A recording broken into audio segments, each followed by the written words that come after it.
Good afternoon, everybody. Thank you for coming. Want to thank our witnesses as well. This is something we've been wanting to do for a long time, and that is have a hearing on the origins of COVID-19. And so both the Select Subcommittee on Coronavirus, Republicans, as well as our ranking member on the Oversight Committee, Mr. Comer, are going to give opening statements. Then we have two witness panels that are going to be presenting evidence, and then we're going to have some Q&A sessions. We'll do at least one round, two rounds if necessary. And with that, I'll give my opening statement. 4 million people around the globe have died from COVID-19. 600,000 of those deaths are here in America. With every one of those deaths, there's still families and loved ones who are also mourning. The entire world has been turned upside down. Our children have lost a year of their livelihoods. Millions of those children lost an irreplaceable year of in-classroom learning. Governments have borrowed trillions of dollars responding to this pandemic. So we have a simple, basic question. How did COVID-19 start? What was the origin of COVID-19? We've asked that question for more than a year and requested that the House majority hold hearings to investigate the origins of COVID-19. Perplexingly, Speaker Pelosi has refused to allow a single hearing, calling it a diversion. As the American people will hear today from our expert witnesses, this is far from a diversion. The evidence continues mounting that this was a man-made disaster that started in the Wuhan lab. If that is the case, then it might be considered dramatically worse than Chernobyl. Today's witnesses will lay out two specific facts. One, the Chinese government engaged in a series of lies followed by a massive cover-up from the very start of COVID. And number two, the weight of evidence strongly points to the virus having emerged from the Wuhan lab. Let me start with the lie, and you will hear more from ranking members McCall and Nunes about this. On January 2nd, 2020, Dr. Fauci and CDC Director Dr. Redfield picked up from the Chinese Communist Party the first official lie. The CCP claimed in each of, at that point, 27 reported cases that the illness had jumped from an animal to a human. Both doctors, Fauci and Redfield, knew that was likely not true. We now know with overwhelming certainty that was in fact a lie. A year and a half later, there is not a single case of the virus having jumped from an animal to a human, yet the CCP claimed to know of 27 separate individual cases. The Chinese Communist Party was also covering up knowledge of human-to-human transmission. On January 7th, the CDC situational report included, quote, media has begun to report high demand of N95 respirators in China. Well, you don't need N95 respirators to protect against individual animal-to-human transmission. China knew the virus was spreading from humans to other humans. On January 4th of 2020, Dr. Redfield offered to send the CDC Epidemic Intelligence Service to Wuhan. Had China been open and transparent with the world, the pandemic could have been stopped right then and there. Instead, weeks later, China put people from Wuhan on international flights, spreading the disease globally. Throughout January of 2020, there were 20,000 people from China who were entering the United States daily, exponentially worse than Chernobyl. On January 6th, Dr. Redfield spoke with China's equivalent of their CDC and reported to the U.S. National Security Advisor that his, quote, call was both troubling and bizarre. China was stonewalling, he went on to say. Gao was not forthcoming at all. This was Dr. Redfield back in January of 2020. Redfield was concerned by Gao's tone, which was different from his previous experiences with him. Gao sounded like a hostage.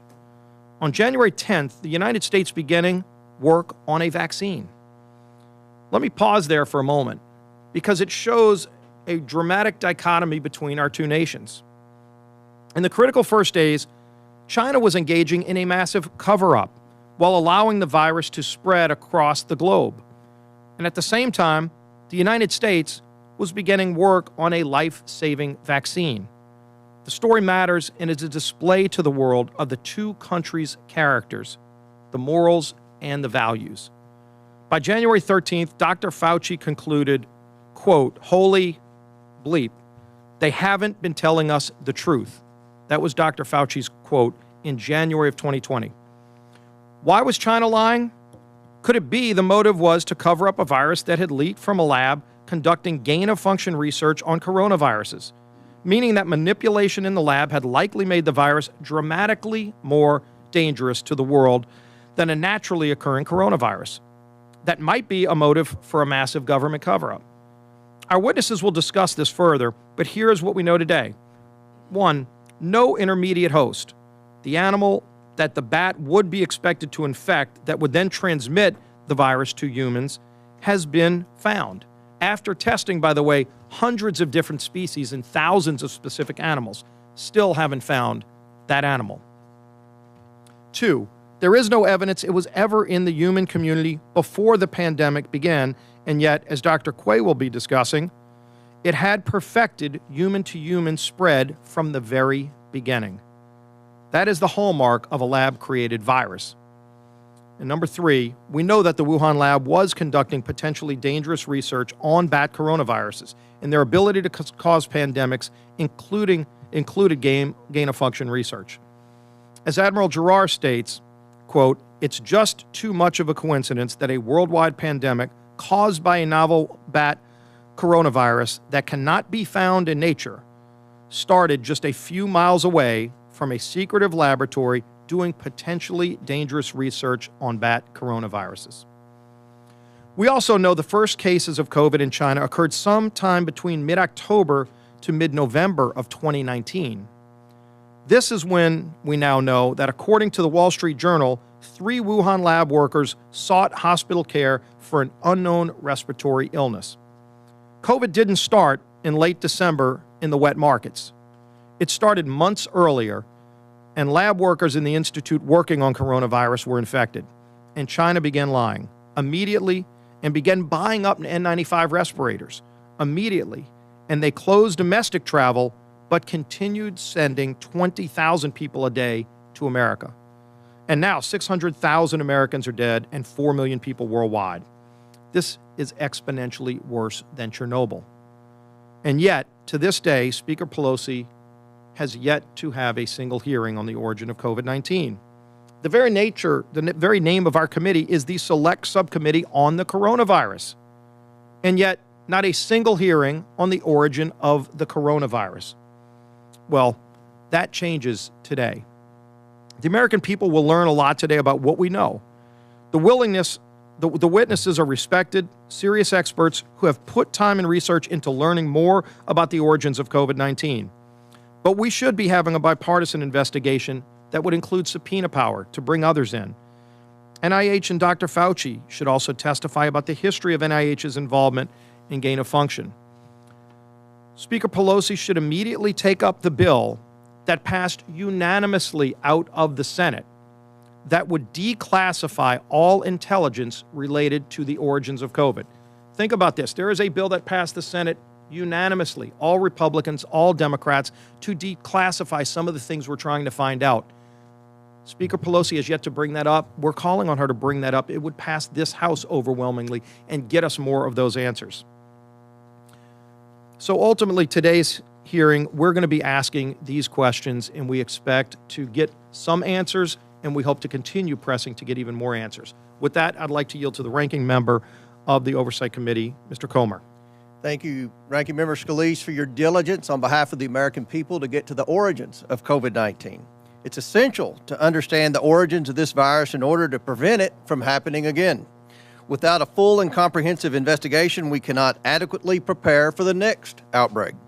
The Chinese Communist Party spent the majority of the last year and a half misleading the world, spreading propaganda, and enabling this virus to run unchecked for far too long. The Chinese Communist Party intentionally concealed the severity of COVID-19 to stockpile medical supplies to the detriment of the global supply chain. The Chinese Communist Party led an effort to control and conceal the information regarding their true infection and death rates. But they did not act alone. The World Health Organization helped the Chinese Communist Party by supporting and spreading their lies and propaganda.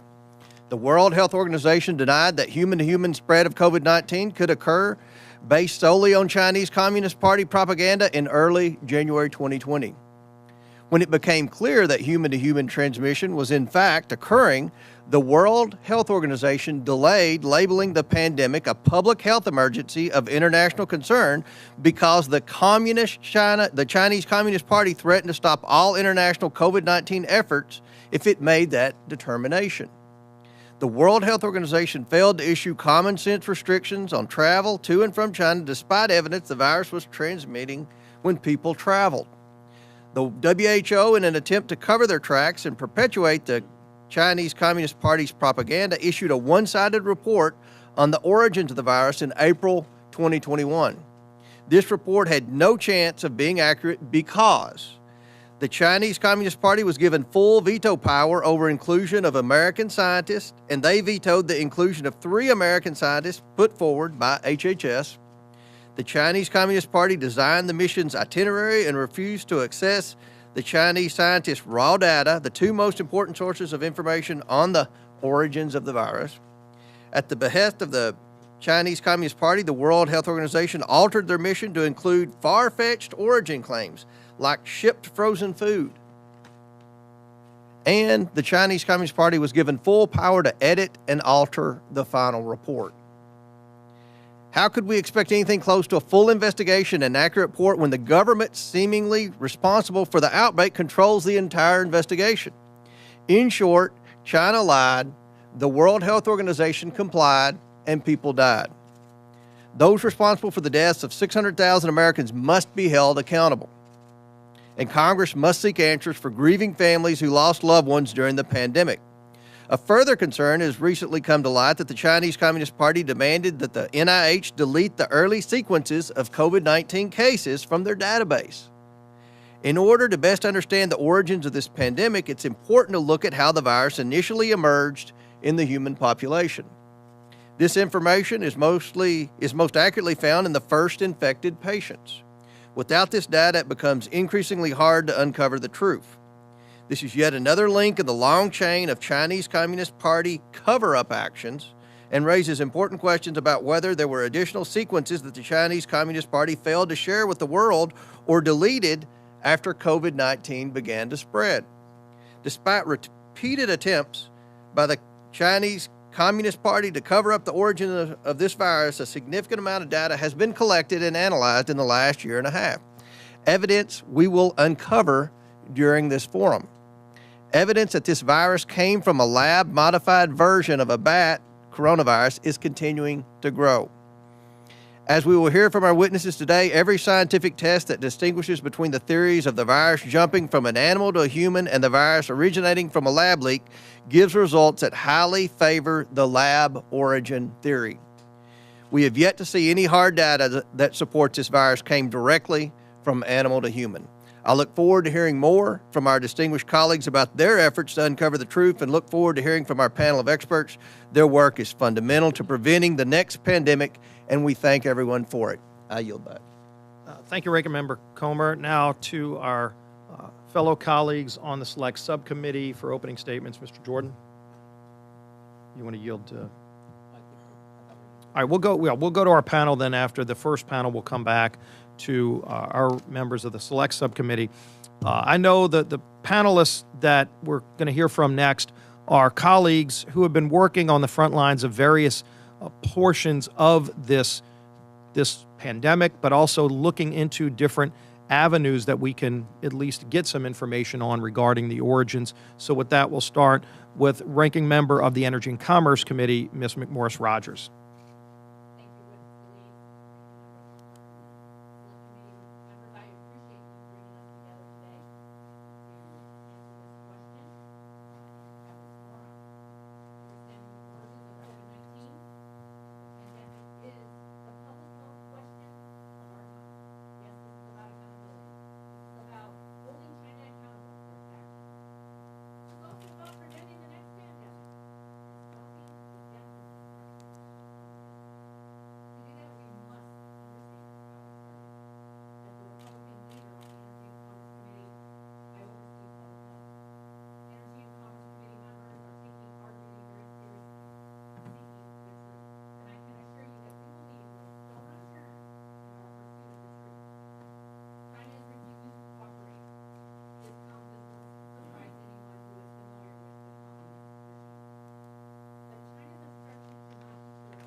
Thank you, Ms. Morris Rogers. Now, the ranking member for the Permanent Select Committee on Intelligence, Mr. Nunes. Well, thank you, Mr. Scalise. And Make sure your microphone is on, too. shows it's on now. There we go. All right. I want to thank Whip Scalise and Mr. Comer. I'm happy to be here today to discuss the work of Intelligence Committee Republicans to uncover the truth behind the origins of COVID-19. For nearly a decade, House Intelligence Committee Republicans have been investigating China's malign activities across the globe, from concerns over Huawei to China's Belt and Road Initiative to its theft of our intellectual property and increasingly aggressive activities in the South China Sea. We have actively worked to determine the nature and scope of nefarious Chinese activities. We have faced the China threat head-on because we believe what is at stake here is nothing less than our future as a free society. I also want to recognize the efforts of our colleagues in this room. Commend all of you for your strong leadership on this front, both in the Select Committee and via the House Republicans China Task Force that was stood up last Congress, and the roadmap for COVID-19 accountability released last week. The Chinese government, the Chinese Communist Party, and the People's Liberation Army represent an existential threat to freedom across the globe. Strong, dynamic, and fearless leadership is what is needed to combat a threat of this magnitude. Unfortunately, the Democrats possess none of these qualities, particularly when it comes to China. President Biden has failed to do anything meaningful to hold China accountable. Congressional Democrats seemingly have no interest in protecting our nation and people from this threat.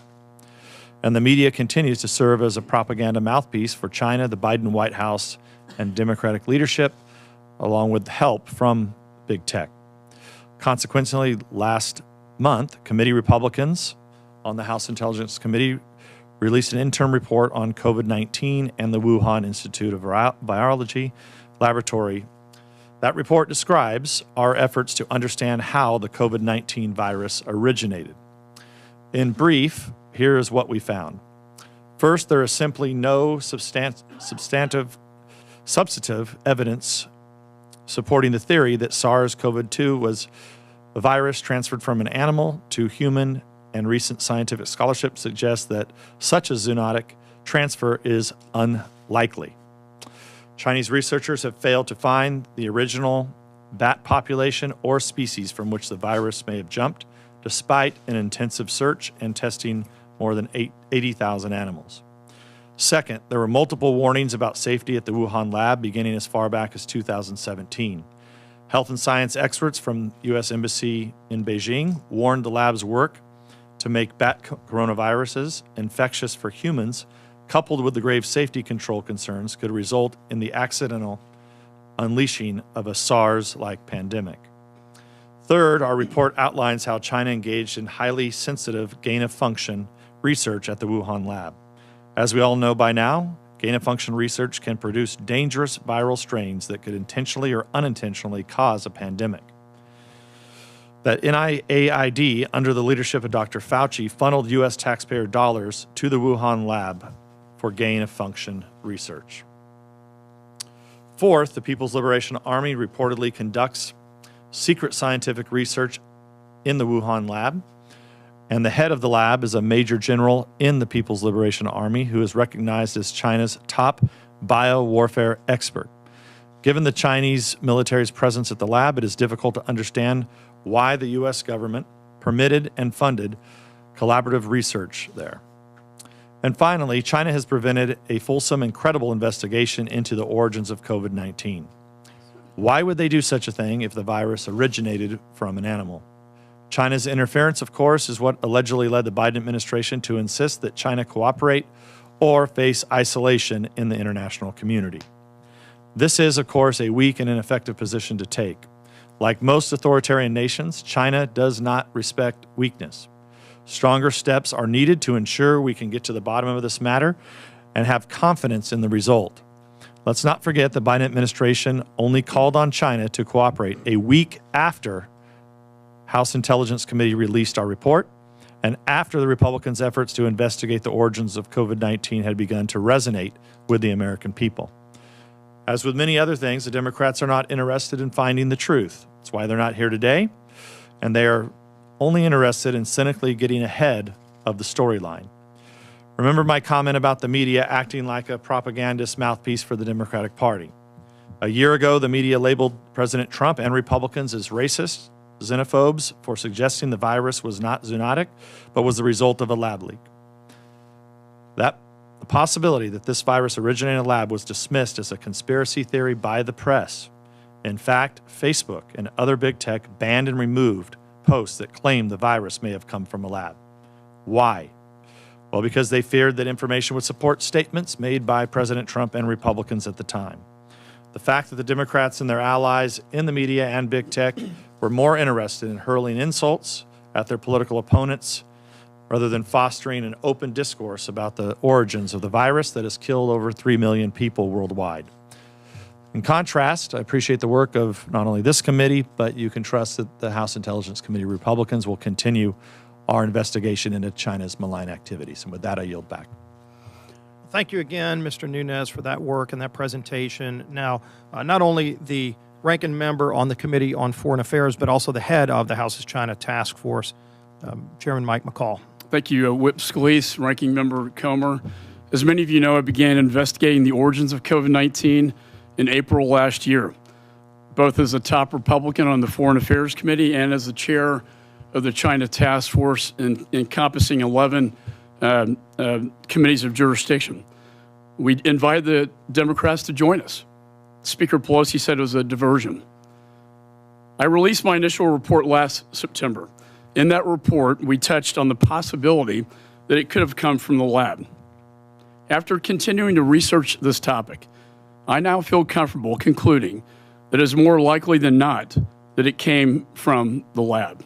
In fact, I would say there's credible evidence as a former federal prosecutor. Unfortunately, we may never know for certain because the Chinese Communist Party went to great lengths to cover up this outbreak. They detained the doctors in order to silence them. They disappeared journalists. They destroyed lab samples. They hid the fact that there was clear evidence of human-to-human transmission, and they refused to allow a real investigation into the origins. And at the same time, the WHO, under Director General Tedros, failed to warn the world of the impending pandemic. Instead, he parroted the CCP's talking points and was really acting as a puppet of General Secretary Xi. As I've often said, this was the worst cover-up in human history. Now, more than 1 year later, at least 4 million people have lost their lives, including more than 600,000 Americans. Unfortunately, the Biden administration is refusing to take investigating the origins of this virus seriously. They are pushing for yet another WHO investigation, even after the last one was so tainted by the CCP that even Tedros has said more investigations needed to be done. But that's why we're here today, because the president and congressional Democrats are forcing us to do this work alone. As we continue this investigation, I believe it's time to completely dismiss the wet market as a source of the outbreak. We have a confirmed case 10 days before the wet market cluster that had no connection to the market itself. In fact, I would say this is a diversion by the CCP, and all roads point to the lab. And even as the CCP now has admitted after the fact that they don't believe the virus originated at the wet market. But as a former federal prosecutor, I can tell you the preponderance of the evidence that it came from the lab is very convincing. State Department cables from 2018 detail significant concerns about the safety protocols not being followed at the new campus of the Wuhan Institute of Virology. We know that this was not the first instance of safety protocols being ignored at the Chinese labs. In 2004, SARS leaked from a similar lab in Beijing. We now know that at the same time of the State Department cables, and for several years before, scientists at the WIV were conducting gain-of-function research at both the new and old facilities. This is genetic modification of the virus to make it more viral, to make it more transmittable, to make it more infectious in humans. Some of this research was conducted not only at BSL-4, but BSL-2 labs, even though that kind of research should be conducted at BSL-4. BSL-2 are far less secure. By the way, there's one very close to the wet market. In addition, in a city 5 times larger than the city of Houston, the first signs of the new illness were all clustered around the old WIV facility, the level 2 facility. Then on September 12th, 2019, the WIV suddenly took their virus database offline. You have to ask the question, why? Why did they take this offline? Removing the database would prevent hospitals in the city from comparing samples from sick patients to the lab's library of viruses. If the CCP was attempting to cover up a leak of coronaviruses being studied at the WIV, this would remove the ability to link COVID-19 back to the WIV. According to a Harvard study, in the following weeks, 5 of the 6 hospitals surrounding the old WIV saw the highest daily average of cars in their parking lot in 2.5 years. This indicates people around the old WIV facility were suddenly sicker than usual, and they were visiting hospitals at a higher rate than usual. If an outbreak had begun around September from a leak, this is exactly what we would see. And new testimony now received by my committee reveals the Chinese military potentially took over this lab not in January 2020 as reported, but earlier in 2019. The Chinese military were actually in the facility at the time of 2017. That signals to me, as a prosecutor, that the CCP was worried about something at the lab before the world even knew what COVID-19 was. Why else would they put the Chinese military in charge? In October 2019, Wuhan hosted the 2019 World Military Games. These are similar to the Olympics, but with military personnel competing. More than 9,300 athletes from over 100 countries came to the city. And it should have been a massive public relations opportunity for the CCP, yet no fans or observers were allowed to attend. There were reports of roads being blocked, with athletes describing Wuhan as a ghost town. If a virus had leaked from the lab in early September, and there was an uptick in hospital visits around the old WIV, the CCP would likely be worried. This would potentially lead them back and lock down the city and ban fans from the game, which is exactly what happened. Most telling of all, dozens of these athletes have recently come forward saying they got sick while at the games with what would now be classified as COVID-like symptoms. The village where the athletes lived was less than 8 miles from the old WIV and connected to downtown Wuhan by a new subway stop. I now believe this was actually one of the earliest COVID-19 super spreader events. At least 4 of these athletes were from countries who have now confirmed the virus was circulating within their borders in November and December of 2019. That would be Italy, Brazil, France, and Sweden. This would be the exact time frame that indicated it entered their borders in late October, likely from the military game athletes. I've also discovered some very important new facts. They not only point to the Wuhan Institute being the likeliest point of origin, but they also establish a high likelihood that the virus was man-made as well. I believe we've found the answer to the question, quote, how did this virus from a cave 1,000 miles away get to the middle of a city of 11 million? It wasn't natural. It was a lab. Next month, the House Foreign Affairs Committee the Republicans will release an updated origins report that will detail all of our new findings. So with that, Whip Scalise and Ranking Member Comer, thank you so much for having me. Thank you. I appreciate that testimony as well as the work that the committee, that the China Task Force is doing to get these facts out here. Someone else who has been working on this for over a year now, our colleague, Congressman Gallagher.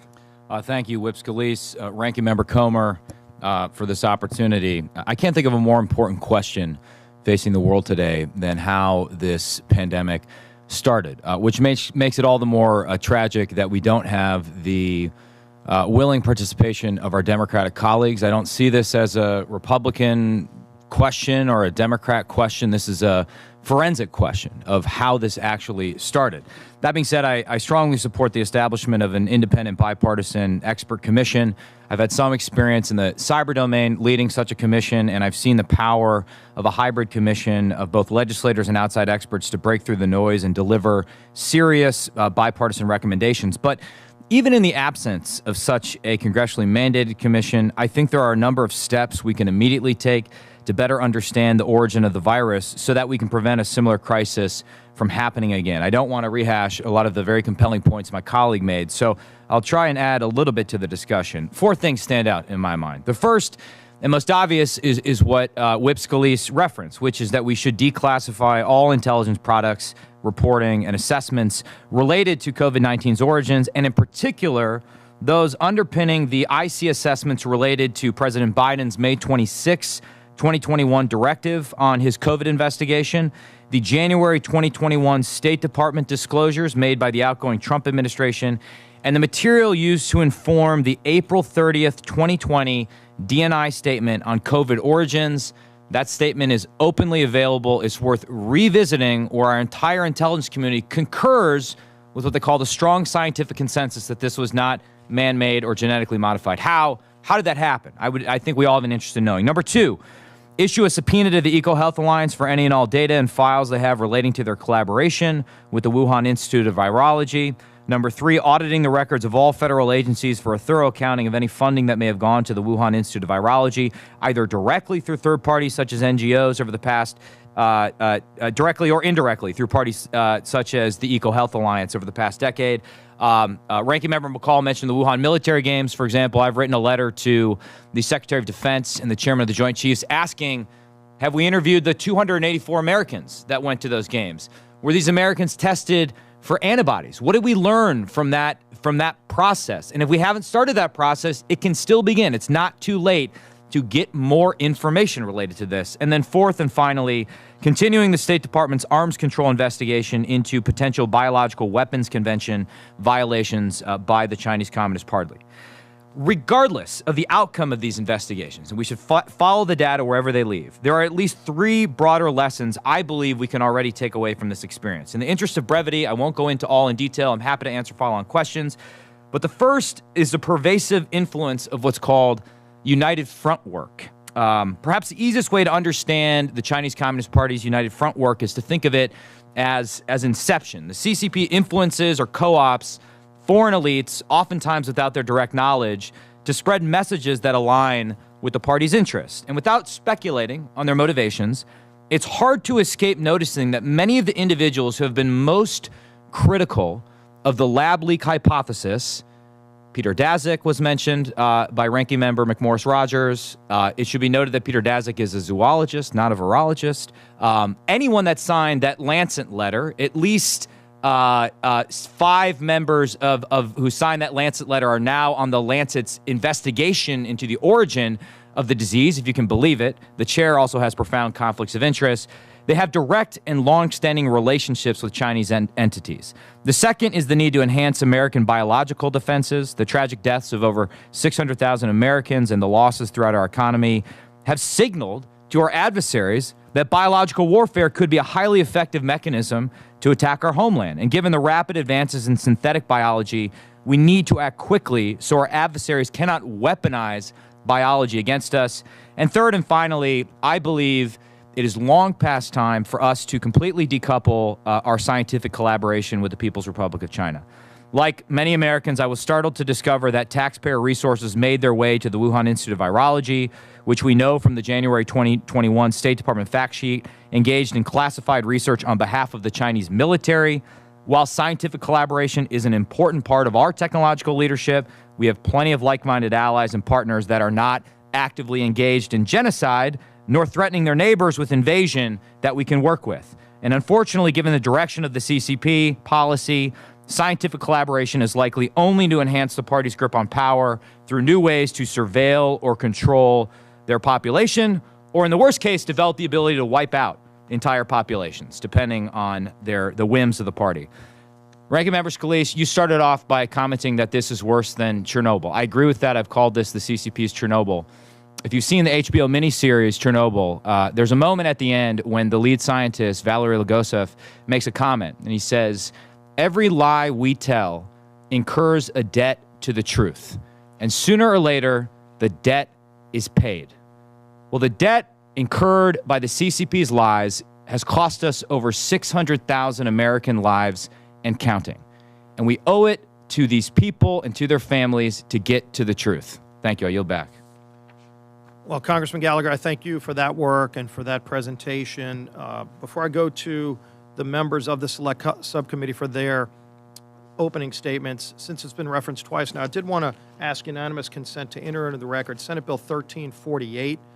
This is the bill that would require the Director of National Intelligence to declassify information relating to the origin of COVID-19 and for other purposes. This bill passed the Senate unanimously, still sitting in the House without objection. This will be entered into the record. And now we'll go to Mr. Jordan for his opening statements. Thank you, Mr. Chairman. Friday, January 31st, 2020 at 10:32 p.m., Dr. Fauci gets an email from Christian Anderson. Christian Anderson's a British researcher who's received numerous grants from NIH. Two really important sentences are in that email. Two sentences that get Dr. Fauci's attention. The first is this: the unusual features of the virus make up a really small part of the genome. So one has to look really closely at all the sequences to see that some of the features look engineered. Again, this is January 31st, 2020. Second sentence: Eddie, Bob, Mike, and myself all find the genome inconsistent with expectations from evolutionary theory. Email arrives 10:32 to Dr. Fauci on January 31st, 2020. 2 hours later at 12:29 in the morning, Dr. Fauci sends an email to his top deputy, Mr. Hugh Auchincloss. Guys worked for Fauci for 15 years, part of his inner circle. Sends it, subject line says important in all capital letters. He attaches a paper on gain-of-function research written by Dr. Barrick and Dr. Shi. Dr. Shi, of course, is the so-called Bat Lady, Batwoman, the lady who does research in the Wuhan, China lab. This email, Dr. Fauci says, again, to his top deputy, it is essential that we speak this AM. Keep your cell phone on, read this paper. You will have tasks to do today that must be done. Notice the intensity. Notice the focus. I mean, this is the house is on fire email here. Now, 2 hours after that, at 2:48 in the morning, Dr. Fauci's busy this morning. 12:29, that email he sent to Dr. Auchincloss, his top deputy. 2 hours later at 2:48 in the morning, he sends another email, this one to Robert Kadlec, Assistant HHS Secretary, Trump appointee, not part of his inner circle, and he attaches a different article to this email, one that says the virus came from an animal, that downplays any lab leak theory. Now, again, notice the tone of this one. Bob, this just came out today. Gives a balanced view, best, Tony. I mean, totally different from the previous. This is one like, oh, if you get a chance, read this, gives a balanced view. So the tone is different, but also that sentence, gives a balanced view, it's not true either. That's just not accurate. This article downplays, as I said, the lab leak theory, emphasizes evolutionary cause to the virus. What happens next?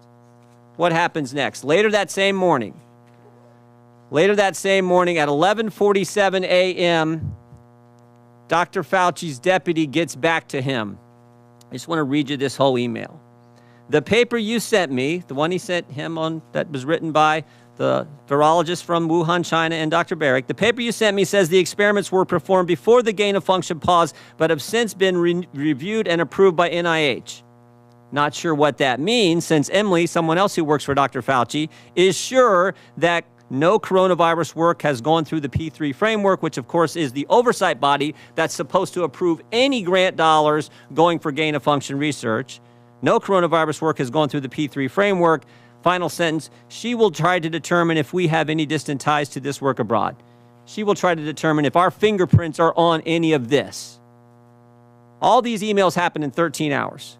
So 13 hours after Dr. Fauci gets the initial email from Christian Anderson saying, looks like this virus is engineered, not consistent with evolutionary theory, Dr. Fauci knows some important facts. First, Dr. Fauci knows there's a lethal virus on the loose that started in Wuhan, China. Second, he knows the American taxpayers have funded gain-of-function research in Wuhan, China. Third, he knows that the research grant didn't go through the required oversight board. Fourth, he knows the virus, quote, looks engineered and, quote, not consistent with evolutionary theory. And finally, fifth, Dr. Fauci knows he may have ties to this work in China. His fingerprints, in fact, may be on this. So what does Dr. Fauci do next? After he says, oh, whatever, what does he do next? He organizes a conference call for later that same day. I mean, this is the busiest 24 hours I think I've ever. He organizes a conference call, 12 people on the call. Dr. Fauci and 11 virologists from around the world. Virologists who've gotten millions of American tax dollars over the past several years. Now look at this list. Here's the list of people. There's only 2 Americans on the list, Tony Fauci and one other. Most of them are from around the world, as I said. I think the first thing you notice is who's not on the call.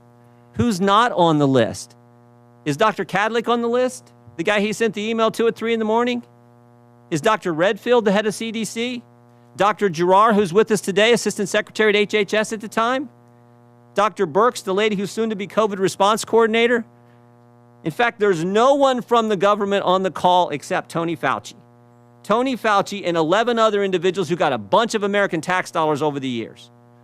What happened on the conference call? The short answer is we don't know. We don't know what they talked about. I mean, I think we got a good idea. We don't know for sure, but we do know what happened 4 days later. 4 days later, February 4th, 2020, Christian Anderson, the guy who started it all, who said the virus looks engineered, Christian Anderson said this 4 days later. The crackpot theories going around at the moment relate to this virus being somehow engineered. That is demonstrably false, close quote. What? In 4 days, this guy went from this looks engineered to now that's demonstrably false. 4 days, he went from this isn't consistent with evolutionary theory. Now we know it's totally evolutionary. But it gets even better. It gets even better. Mr. Anderson and 3 of the other people on this call write an article a few weeks later that says COVID is not a laboratory construct. And while they're writing that article, there's an email from March 6 where Mr. Anderson offers to let Dr. Fauci edit the article before it's published. And here's the kicker. Here's the kicker. When the article is published, Dr. Fauci cites it at a White House press conference when he is asked by a reporter about the origin of the virus. Cites the very article he put in motion on the conference call and he was allowed to edit. At the White House, where he's supposed to be giving the American people the truth, he references an article that he manufactured. Now, maybe I'm wrong about all this. Maybe it didn't work out this way. I think I'm right. Maybe it didn't work out this way. But it would have been nice, Mr. Chairman, if Dr. Fauci would come today and answer our questions. He could have come here and defended himself, but he didn't have the courage to do it. And you know who else who wouldn't come? Remember that email about the P3 framework? We invited Dr. Hassel to come too. He's the individual who chairs that oversight board. We invited him to come today too, and he wouldn't come. I'm convinced these guys knew right from the get-go what the truth was, and they misled the American people. Oh, here's the other thing. You know that conference call? That conference call? We got the emails regarding the conference call from February 2nd. All these guys were emailing back and forth. They were on that conference call. Here's what we got on the FOIA request. Here's all their emails. Every single thing is redacted. Every single thing is redacted about what took place in that conference call, because I'm convinced it was at that conference call where they said, we got to cover our tracks. And again, maybe I'm wrong. Maybe I'm wrong. But Dr. Fauci could have been sitting right there and answering our questions, and he wouldn't come today. I yield back. Thank you, Mr. Jordan, and let the record reflect that Dr. Fauci was invited Friday afternoon. He declined. With that, we'll go to Dr. Miller-Meeks for opening. Thank you so much, Mr.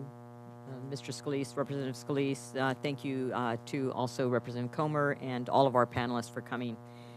It's unfortunate that the entire committee could not join us for this important discussion because, as we've already heard, understanding the origins of COVID-19 pandemic has both public health and national security implications. We all know that Wuhan, China, where the COVID-19 virus originated, is home to the Wuhan Institute of Virology. The Wuhan Institute of Virology is China's only cellular level 4 biosafety super laboratory that researches human infectious diseases. This lab is only a few miles away from the wet market that is said to be the origin of COVID-19. As many of my colleagues have already stated, I went to the floor earlier this month to call for a full and thorough investigation into the origins of COVID-19.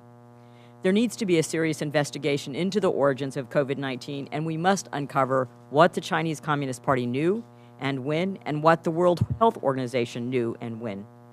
Why do we think that this came from a laboratory or a lab leak as versus to natural evolutionary?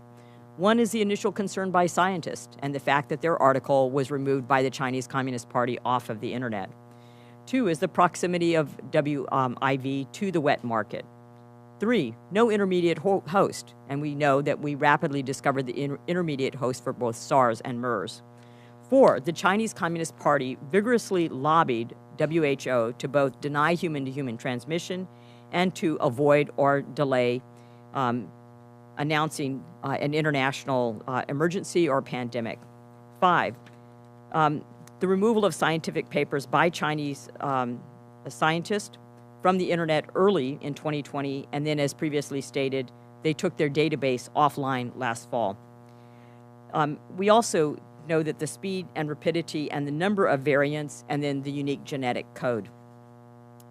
So we must hold the Chinese Communist Party accountable for their missteps, of which this is only one. While they were stalling and not notifying the World Health Organization about the extent of the COVID-19 outbreak, the Department of Homeland Security Intelligence Enterprise found that the CCP used this time to stockpile masks, gowns, and gloves. This lost time put U.S. frontline workers at risk and undoubtedly contributed to at least some of the 600,000 U.S. deaths from COVID-19.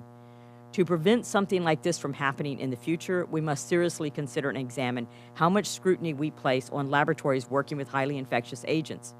Furthermore, we need to make sure our media gatekeepers are more cautious and allow science to work before censoring information or suppressing information. While no scientific changes have occurred, the media has recently decided to allow the theory that the SARS-CoV-2 originated in a lab to actually be shared with the American people. This is after a year of downplaying and scrutinizing that theory. And people rightly may ask, why does it matter what the origins of COVID are? We've lived through the pandemic, the vaccines are working, and we're getting back to normal. But as a former director of the Iowa Department of Public Health and as a physician, I know that this pandemic will not be the last. We must get to the bottom of the origins to try to prevent our next public health emergency.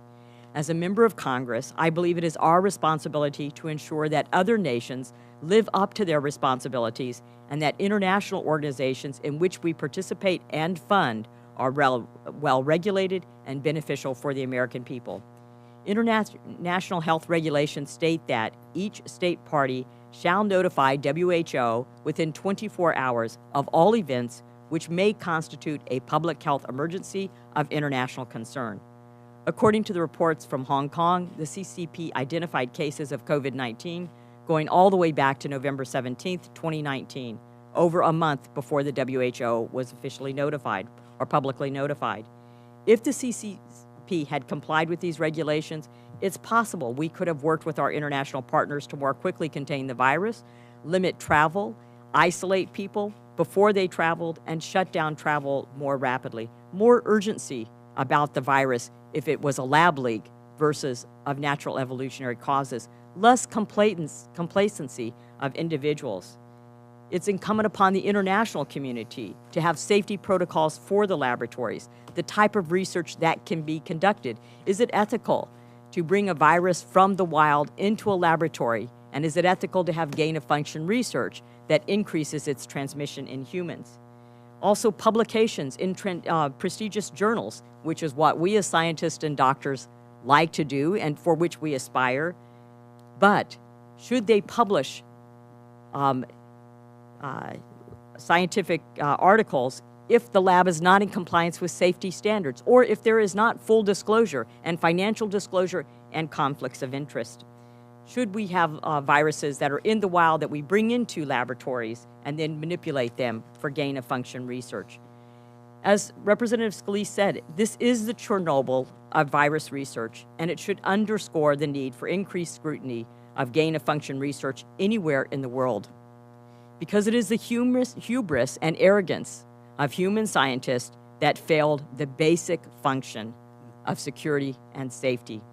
If we are going to be serious about advancing scientifically in order to prepare for our next pandemic, then we must let science work.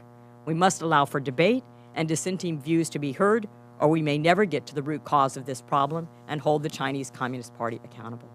Thank you. Thank you, Dr. Miller-Meeks. And now, Dr. Mark Green. Thank you, Ranking Member Scalise and Ranking Member Comer. It's great to be back on an oversight committee with Ranking Member Comer. Thank you both for setting this up. For many months, we have asked Speaker Pelosi to investigate the origins of this virus that has led to over 600,000 deaths in this country and disrupted our society for well over a year. It's a shame that our Democrat colleagues continue to refuse to hold this very important hearing. For most of the pandemic, anyone who raised questions about the origin of the virus was dismissed as some crazy conspiracy theorists. Yet despite the efforts of some of the media and all of big tech, the World Health Organization and the Chinese Communist Party, we continue to find increasing evidence suggesting that this pandemic can be traced back to the Wuhan Institute of Virology in Wuhan, China. Our panel of distinguished experts can speak in further detail to the mounting scientific evidence pointing to the origins of the pandemic. We now know that the lab in Wuhan was conducting gain-of-function research specifically on bat coronaviruses. If this pandemic was indeed the result of a leak from the Wuhan Institute of Virology, it would be one of the greatest medical cover-ups in human history. Gain-of-function research should never be done at an unsafe lab. Covered up by a ruthless authoritarian government, setting off a worldwide pandemic that has left more than 3.9 million people dead around the world. From the very beginning, Beijing has actively sought to deceive the world on the origin and severity of COVID-19. As the virus was spreading in Wuhan, the CCP silenced whistleblowers such as Dr. Li Wenliang and censored others who warned about the outbreak. Furthermore, the Chinese government consistently underreported cases and deaths, which continues to this day. What are the chances that the epicenter of the virus, a nation of over 1 billion people, has suffered around 5,500 deaths and only 120,000 cases? Through the World Health Organization, the Chinese government spread propaganda denying evidence of human-to-human transmission and claiming that the spread was under control. Meanwhile, according to a DHS report, while China was deceiving the world about the seriousness of the virus, it was also working to buy up PPE around the world, increasing its imports of surgical masks by 278%. Then, of course, we know they turned around and sold it back to Italy, who had donated it to China. How many lives could have been saved had the world been made aware when Beijing was made aware? To this day, the CCP continues to obstruct efforts to get to the truth about the origins of the pandemic. A spokesman for the Chinese Foreign Ministry shamelessly accused the United States military of bringing the virus to China, and the Chinese government has threatened to sanction American lawmakers who criticize the regime's handling of the pandemic. When the World Health Organization finally sent a team to investigate, the CCP completely controlled the investigation, from vetoing proposed team members and restricting access to exercising editorial control over the final report. The only American the CCP allowed was Peter Daszak of Echo Health Alliance, the same group which channeled the NIH funding for coronavirus research to the Wuhan Institute of Virology. There's much that remains to be investigated about the origins of COVID-19. We have to understand the origins of this pandemic to prevent future pandemics. Today's forum is the kind of honest and open examination of the evidence that the American people deserve. Evidence that was ignored and suppressed when it contradicted some of the media's preferred narrative. Again, we have to ask, why is the Democrat Party not participating in this? Why are our colleagues on the other side of the aisle not participating in this? Why do they not want to get to the bottom of where this virus came from? Where is the pangolin? Somebody tell me, where's the pangolin? We haven't found him yet. There's a strong indication, and we're looking forward to questions today in our testimony today, but the question remains, where are the Democrats on this? I would submit to you it is one of the most consistent things on the other side of the aisle is their relaxed lack of interest, lack of concern about the threats from China. They continue to forgive millions incarcerated in Wuhan, China, or in Xinjiang, the Uyghurs. They don't seem to care about intellectual property theft. They don't seem to care about their state-owned enterprises competing unfairly with subsidies from their taxpayers' coffers. The Democrats don't want to hold China accountable. That might be something else we look into. But for today, I look forward to the opportunity to ask questions to get to the bottom of the origin of the virus. And Mr. Chairman, with that, I yield. Appreciate that, Dr. Green. And now to bring up our expert panelists. And again, I thank each of you for coming. You all in your own rights have done extensive research, both in following the science and in getting the facts, which is what we intend to do today. And this is probably the greatest gathering of scientists who have actually done real research into the origins of COVID-19 that has ever been assembled here in Washington's Capitol. So with that, let's start with you, Dr. Giroir. No stranger to these members. We've seen you testify before many committees. Dr. Giroir was the Assistant Secretary for Health at the U.S. Department of Health and Human Services in the Trump administration. He also served as an admiral in the Public Health Service Commissioned Corps and U.S. representative to the Executive Board of the World Health Organization. As a member of the White House Coronavirus Task Force, he was known as the testing czar and did a phenomenal job at coming together and bringing people together to address that lack of testing to ultimately get to a point where Americans could be tested. We owe a great deal of gratitude to you for your previous work. Dr. Giroir, thank you for the work you've been doing on this investigation, and you may begin. Ranking Members Comer and Scalise, members of the House Committee and Select Subcommittee, thank you for allowing me to provide my perspectives on the origin of COVID-19. Perspective number one, although we do not yet have indisputable evidence pinpointing the exact origin of the virus that causes COVID-19, I assess that the most likely origin was an accidental infection of laboratory personnel from the Wuhan Institute of Virology with secondary transmission to the local population and subsequent spread to hundreds of millions of people around the world. It is essential that Congress provides leadership for a comprehensive, transparent, and unbiased investigation to determine, 1, the most likely origin of the virus, 2, whether the NIH funded, directly or indirectly, or approved of, explicitly or tacitly, potentially dangerous research within the Wuhan lab, and 3, what the U.S. can do to minimize the possibility of future pandemics and enable rapid global containment of any suspicious infectious outbreak. Perspective number 2, there is an increasing body of evidence pointing to a lab leak origin of the virus. 1, the WHO investigation published March 1st failed to detect the presence of the virus after testing more than 80,000 wildlife, livestock, and poultry samples from 31 provinces in China. Moreover, the closest virus found in nature was, quote, several decades of evolution removed from the COVID-19 virus. And we now know definitively that the Wuhan wet market was not the origin of the virus, but was a site of secondary spread. Point number 2, we know that the Wuhan lab was conducting potentially dangerous research on bat coronaviruses and their ability to cause pandemics, including gain-of-function research. This was proven in a 2015 Nature Medicine publication in which investigators from Wuhan and collaborators across the globe reported the creation of a new hybrid bat coronavirus that could bind to and infect human airway cells.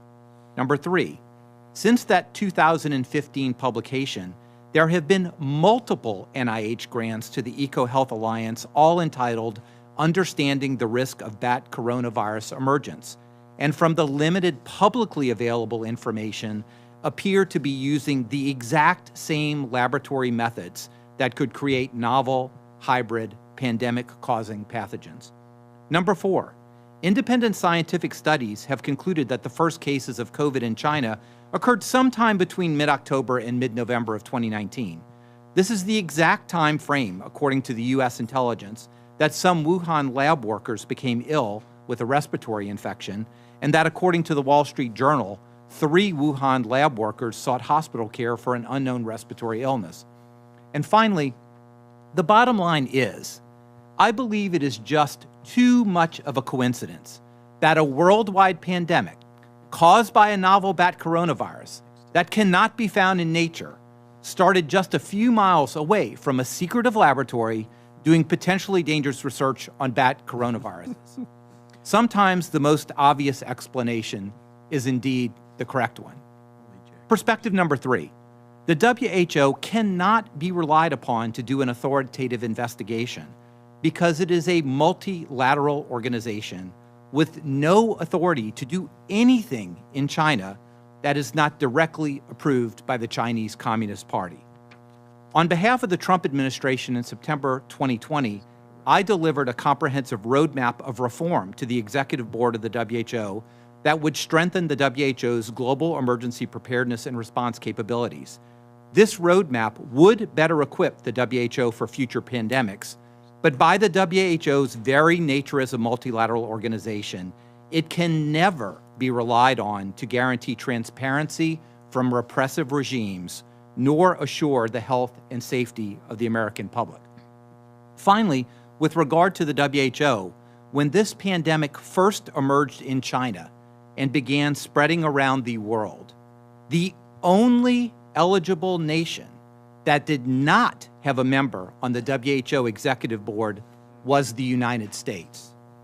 That is because after I was nominated for the executive board by President Trump in November 2018, my nomination was repeatedly blocked by Senator Schumer and his Democrat colleagues, and I was not confirmed, and thus the U.S. did not have visibility at the executive board level until May of 2020. Perspective number 4, the final one. The investigation of the origins of COVID-19 and the regulation of gain-of-function research cannot be left to scientists alone, many of whom have serious conflicts of interest. These conflicts include hundreds of thousands of dollars in annual salary, pharmaceutical company paid advisory board seats, millions of dollars in grants, rights to inventions that could result in tens of millions of dollars in royalties, and perhaps most important, their reputations among an often elitist scientific community that is overwhelmingly biased against anything related to the Trump administration. Similarly, Americans should be careful of defenses of China by experts who are employed by or on the boards of companies with billions of dollars at stake in China and who fear reprisals from the Chinese Communist Party.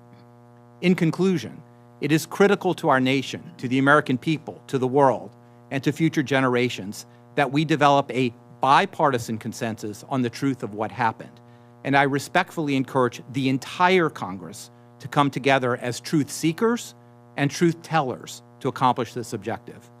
Thank you for inviting me today, and I look forward to your questions. Thank you for that statement, Dr. Giroir, and we will continue to seek that bipartisan cooperation. Now, our next witness, Dr. David Asher. He is a senior fellow at the Hudson Institute. Most recently, he led the U.S. Department of State's arms control investigation into COVID-19's origins, and he also examined whether China's conduct constituted a violation of the Biological Weapons Convention. With that, Dr. Asher, thank you for joining us. Thank you, Republican Whip Scalise, Ranking Member Comer, and to all the members of the Select Committee on Examining the Coronavirus for inviting me today. I welcome this opportunity to speak before this important gathering of concerned Republican members. I equally would welcome the opportunity in the near future to meet with the Democratic majority side as well. I'm a part of the Hudson Institute, a research institute in Washington. It's nonpartisan. I approached the investigation that I led at the Department of State, not in a particularly partisan way whatsoever. I've done this for Democrats and Republicans, maybe more Republicans, but it doesn't really matter. This is an issue that affects all of us, as you pointed out. In 1960, Hudson's founder, Herman Kahn, famously wrote the book Thinking About the Unthinkable. It talked about thermonuclear war and ways of reducing the likelihood of such a war, for methods of coping with the consequences should such a war occur. At Hudson, we're still guided by Dr. Kahn's principles, but I will tell you, my main concern for you today, having worked in and around WMD investigations into terrorists and proliferation networks and state adversaries, including China, for over now nearly 30 years of my life, is that we're entering an era of biological warfare, and this is the beginning of a threat level that will affect us for the rest of our lives and probably for generations to come. Whether the Chinese did this deliberately or not, in terms of creating this pathogen, I think that chances are that they were working on it and it was funded by the military. I'm very confident in that. But whether they released it or not deliberately or just had an accident, I think the answer is they probably had an accident, but that doesn't matter because they allowed it to be weaponized in the wake of its release. They didn't tell us at the State Department. I stand here before you with Assistant Secretary Tom DiNanno behind me, who led the arms control effort at State. One of the things we did in the fall of last year was really systematically look at whether the Biological Weapons Convention had been violated and what the evidence was to that effect. And what we found truly disturbed us. The Chinese were working on a military-supported program, which they did not declare under the Biological Weapons Convention, so they lied. It involved coronaviruses, which they said they weren't working on at the Wuhan Institute in their declarations to the Biological Weapons Convention. Mysteriously, at the same year in 2016-2017 period, that they stopped declaring coronavirus research as occurring at the Wuhan Institute, they kicked off the classified research with the PLA, the People's Liberation Army. There's a lot of things that I could talk about if you want to answer, if there's any questions you've got, but let me just talk about some things I recommend you consider doing immediately as members of Congress. And then, actually, before that, I'll talk about some things I think the Biden administration itself should do. First, we should stop funding the Chinese communists' research into biology. It's this dangerous gain-of-function collaboration with China has to end. I'm shocked we wouldn't, as a government, including my own non-proliferation-related colleagues at State, say that this was basically aiding and abetting an enemy adversary, a national adversary. Secondly, we got to enforce our treaty compliance. That should be a focus across the board. The Biological Weapons Convention has been violated. The State Department should not have said that it's case closed and we should not continue a Biological Weapons Convention investigation into a violation. There has been a violation. Legally, the State Department's bound to continue this investigation under this administration.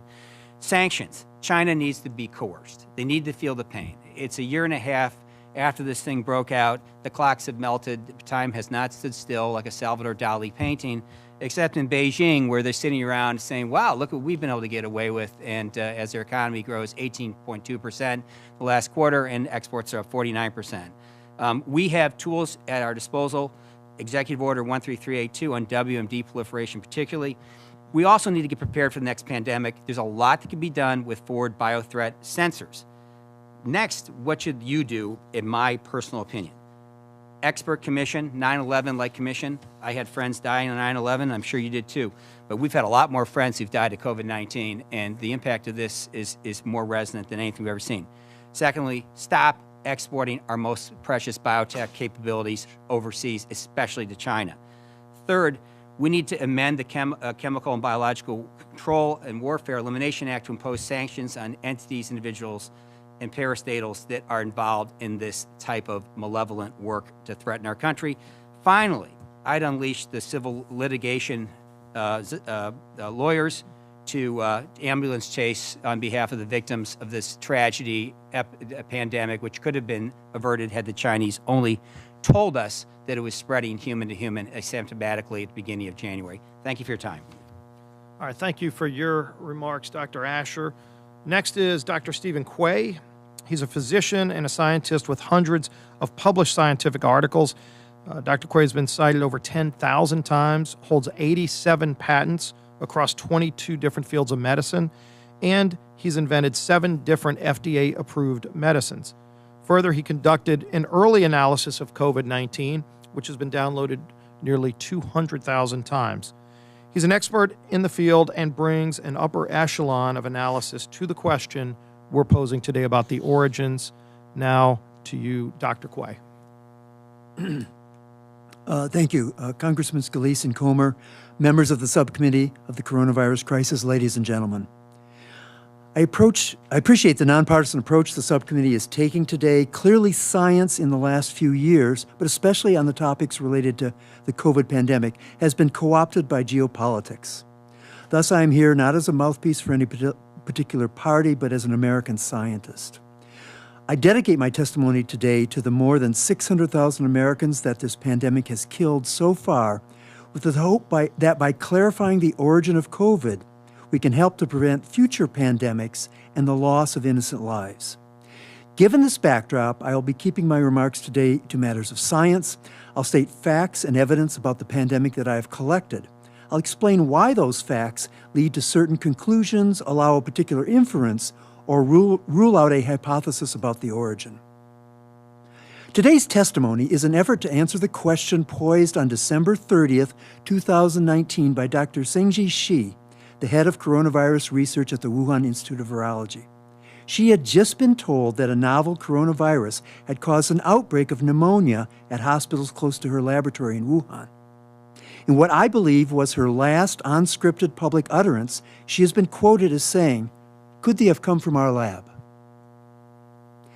In the last 18 months, we've learned an intense amount about the origin of the pandemic. But one of my frustrations is that virologists and science writers around the world seem to want to ignore what has been learned and the inevitable conclusion it reveals. As inconvenient as it is, I believe the evidence conclusively establishes that the COVID pandemic was not a natural process, but instead came from a laboratory in Wuhan, China, and that it has the fingerprints of genetic manipulation through a process called gain-of-function research. There are 6 undisputed facts that support this hypothesis. Now, as a reminder, the top left there, a little science. As a reminder, all zoonoses are diseases that involve a virus infecting an animal, the animal coming in contact with a human, and then the human being infected. The question of the origin of a zoonosis is the question of the location of the animal. In natural zoonoses, the animal is in nature, a cave, a farm, or the market. The infected human comes in contact with the animal and gets sick. For lab-acquired zoonoses, the animal is in a laboratory or in cells from an animal in a petri dish, and the human works in that lab. In deciding between a natural origin and the lab origin, there are 6 facts no one disagrees with. Number 1, the Chinese first told the world that the COVID pandemic began in the Hunan seafood market because approximately 1/2 of the early cases had been associated with that location. This would have been reminiscent of the 2 previous coronavirus epidemics, as both SARS-1 and MERS began in live animal markets. However, after 18 months of investigation, we now know it did not begin in a market in Wuhan for the following 3 reasons. First, none of the 11 patients from the Hunan market or any other market in Wuhan were infected with the earliest virus, meaning they came into the market already infected. The 4 patients with the earliest genetic version of the virus all had one thing in common. None had any exposure to the Hunan market. Second, we know in January 2020 from public scientific databases that the patient with the earliest first complete virus sequence was a 39-year-old man treated at the General Hospital of Central Theater Command of the People's Liberation Army of China, located on Wuhou Road in the Wuchang district of Wuhan, about 3 kilometers from the Wuhan Institute of Virology. After 18 months and almost 3 million viruses sequenced worldwide, this virus still remains the earliest. Second, none of the environmental specimens from the market had the earliest virus, meaning they also came into the market. This included 1,055 samples of frozen food in the market, all of which tested negative for COVID. Third, 457 animals from Hunan market were tested. All were negative for COVID. 616 animals from suppliers to the market were tested. All were negative. 1,864 wild animals from southern China of the type found in the market were tested. They were also all negative. These data from the publicly available WHO report established that it did not begin in the Hunan market or any other market in Wuhan. Number 2, failing to find it in any market in Wuhan, the search was expanded to all of China. But after testing 80,000 samples from 209 different species from other markets, farms, and nature, the virus has not been found in a single specimen. The probability of this for a community-acquired infection is about 1 in a million. This is what you'd expect for a lab-acquired infection. Number 3, after testing 9,952 stored human blood specimens from hospitals in Wuhan from before December 29th, there was not a single case of COVID in any specimen. It was expected that between 100 and 400 would be positive. The probability of this for a community-acquired infection is also about 1 in a million. But this is what you'd expect for a lab-acquired infection.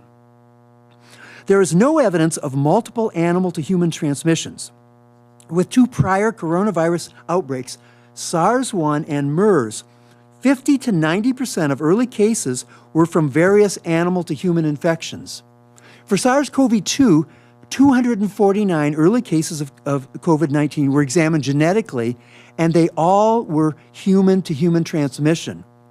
For a community-acquired infection, this is the probability of tossing a coin 249 times and getting heads every single time. Wow. This is, however, what you'd expect for a lab-acquired infection. Number 5, SARS-CoV-2 has a unique trigger on its surface called a furin cleavage site and a unique code in the genes for that site called a CGG dimer. So these are 2 independent levels of uniqueness. The furin site is why the virus is so transmissible, why it invades the heart, the brain, and the blood vessels. Viruses like Ebola, HIV, Zika, yellow fever all use furin sites, and this is part of the reason for their deadliness. But the entire group of coronaviruses in which SARS-CoV-2 belongs does not contain a single example of a furin site or a single example of the CGG dimer code. A comprehensive study by MIT group shows that there has never been a furin site or the CGG letter dimer in this group of coronaviruses for at least 1,000 years, since William won the Battle of Hastings in 1066 to become monarch of England. But since 1992, in gain-of-function experiments, the WIV and other laboratories around the world have inserted furin sites into viruses repeatedly. It is the only sure method that always works and always makes them more infectious. And the CGG code found in COVID-19 is commonly used in laboratories around the world, including the WIV. You can literally order it from a supply company on the internet. By the way, some virologists have said, well, but Dr. Quay, furin sites and codon dimers occur in 1 or more other of the 4 classes of coronaviruses, and with a process called recombination, a COVID-like virus could pick one up. This is wrong for 3 reasons based on well-known fundamental biology, probably college level. Because coronaviruses do exchange genetic material so easily, the very existence and stability of these 5 distinct groups is evidence from nature that there must be barriers for exchange of genetic material. I've spoken previously about the 1,000-year stability of the group of COVID that COVID belongs to. If recombination was easy, this group would have merged into the other 4 into a single group. 2 things stop recombination from happening. And this includes research by Dr. Dasic and Shi, by the way. First, recombination happens when one poor bat is infected with 2 different viruses, and during that co-infection, the genetic material gets exchanged. So here, the group of viruses that have furin sites and CGG dimers don't infect the same bat species as the COVID-like viruses that don't have furin sites. So the COVID viruses can only exchange genetic material within their group, the group that hasn't had a furin site or a CGG dimer for 1,000 years. Now, second, even if you force 2 different viruses into a cell in the laboratory, there are unique genetic sequences that are required for gene combination or recombination to occur. The hotspots where exchange can occur are different for each group and incompatible between the groups. In a clever use of this concept, Dr. Ralph Baric, a leading coronavirus scientist from North Carolina, once made a vaccine candidate that was resistant to recombination. He didn't want to recombine after he put it out in the world. He did this by using synthetic biology to change the hotspot gene sequences. Number 6, finally, SARS-CoV-2 was pre-adapted for human-to-human transmission from the very first patient. Specifically, the part of the virus that interacts with human cells was 99.5% optimized. When SARS-1 first jumped into humans, it had only 17% of the changes needed to cause an epidemic. As evidence of the relevance of this work, the UK strain, remember last fall, in the fall of 2020, that emerged and was more effective, was a change in one of those 17 few spots that hadn't been optimized at the beginning, N501Y. Some virologists may claim COVID virus was not pre-adapted and point to evidence it has been mutating a lot since it first emerged, making new variants like the Delta strain currently in the news. But the details tell a different story. COVID does randomly make, on average, about one genetic mistake every 2 weeks. So after a year of circulating the globe, it will naturally have, on average, 26 changes somewhere in its genetic code compared to when it started. But the vast majority of these mistakes are either neutral, having no effect on the deadliness of the virus, or actually detrimental, making the virus weaker. Less than 1% of the changes actually improve the virus. So how do I believe the COVID virus was taught to infect humans in a laboratory? A commonly used gain-of-function method to optimize the COVID virus would have been to serial passage in a laboratory on a humanized, genetically modified mouse that can develop a human-like pneumonia. You take 20 mice, you infect them, you wait a week, and then you recover the virus from the sickest mouse. Then you take another 20 and you do it again, and suddenly you're starting to kill the mice. And finally, after several weeks, through this directed evolution, you'll produce a mouse that can kill every humanized, a virus that can kill every humanized mouse. However, it's actually a challenge to create that humanized mice for the serial passage in the first place. Here, the WIV has acknowledged that for several years they've worked with humanized mice developed in Dr. Ralph Baric's laboratory in North Carolina and funded at U.S. taxpayers' expense. In closing, let me say to the families of those who have died from COVID, families of those who have died from COVID, I'm dedicated to applying my scientific and medical expertise to understanding how this pandemic happened, and importantly, helping put safeguards in place at our research institutions to be sure this never happens again. Thank you. Riveting testimony, Dr. Quay. Appreciate the work you've done in sharing that. And now finally, to bring us to Dr. Richard Muller. Dr. Muller is a professor emeritus of physics at the University of California, Berkeley. He's worked across his field of study, leading the two efforts that have won Nobel Prizes and the National Science Foundation Alan T. Waterman Award for Outstanding Research. His scientific expertise has been vital to the work that we're doing. Dr. Muller, appreciate you coming. Thank you very much, Mr. Comer, Mr. Scalise. I appreciate you doing this. It's extremely important. Having just listened to Dr. Quay's comments, I think we need to recognize the power of science. And previous speakers have said that we may never know the origin. I think that is incorrect. I think when we bring the power of science to this, we can reach conclusions that are very powerful. Dr. Quay has covered most of the science that is most relevant. I would like to emphasize 5 points, each of which is capable of separating and distinguishing between a natural origin, a zoonotic origin, and the lab origin. So let me just draw your attention to these 5. The first one is the absence of a pre-pandemic infections. He mentioned that. And with not over 9,000 samples taken in Wuhan, no pre-pandemic infections, that's unprecedented. That didn't happen with MERS, didn't happen with SARS, doesn't happen with other viruses. Unprecedented. It's very difficult to explain. Papers are being written trying to explain it, but those papers aren't evidence. They're what you do when you're stuck and the evidence disagrees with you. The absence of a host animal. If you look at the famous Lancelet article, one of the reasons they say you can dismiss these conspiracy theories of origin is because they explicitly say China has identified the host animal. They've identified the location, and they even praise China for its openness. This paper, The Lancet, does not read well when we look at it 16 months later. I recommend everybody reread it and see whether there's any value in that. Unprecedented genetic purity that Dr. Quay talked about. Again, MERS, SARS, previous viruses don't have this, but it is exactly what you would expect if you've gone through gain of function.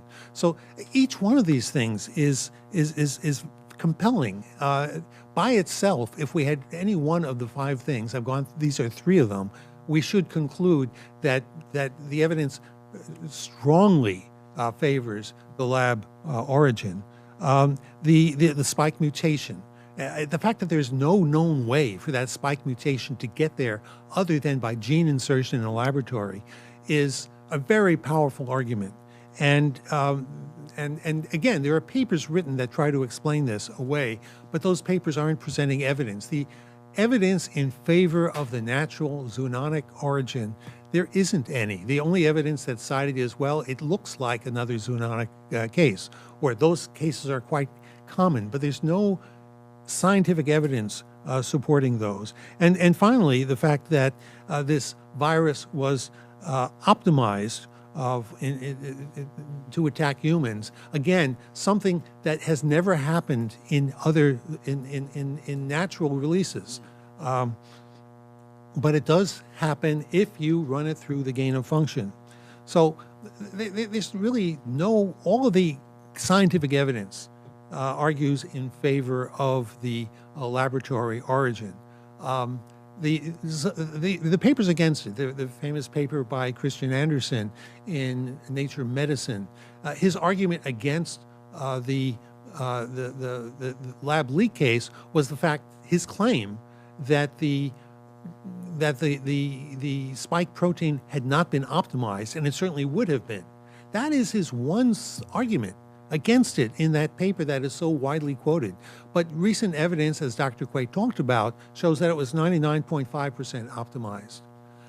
I'm going to end with a little anecdote, a story of that is horrifying and more frightening than almost anything else in my life.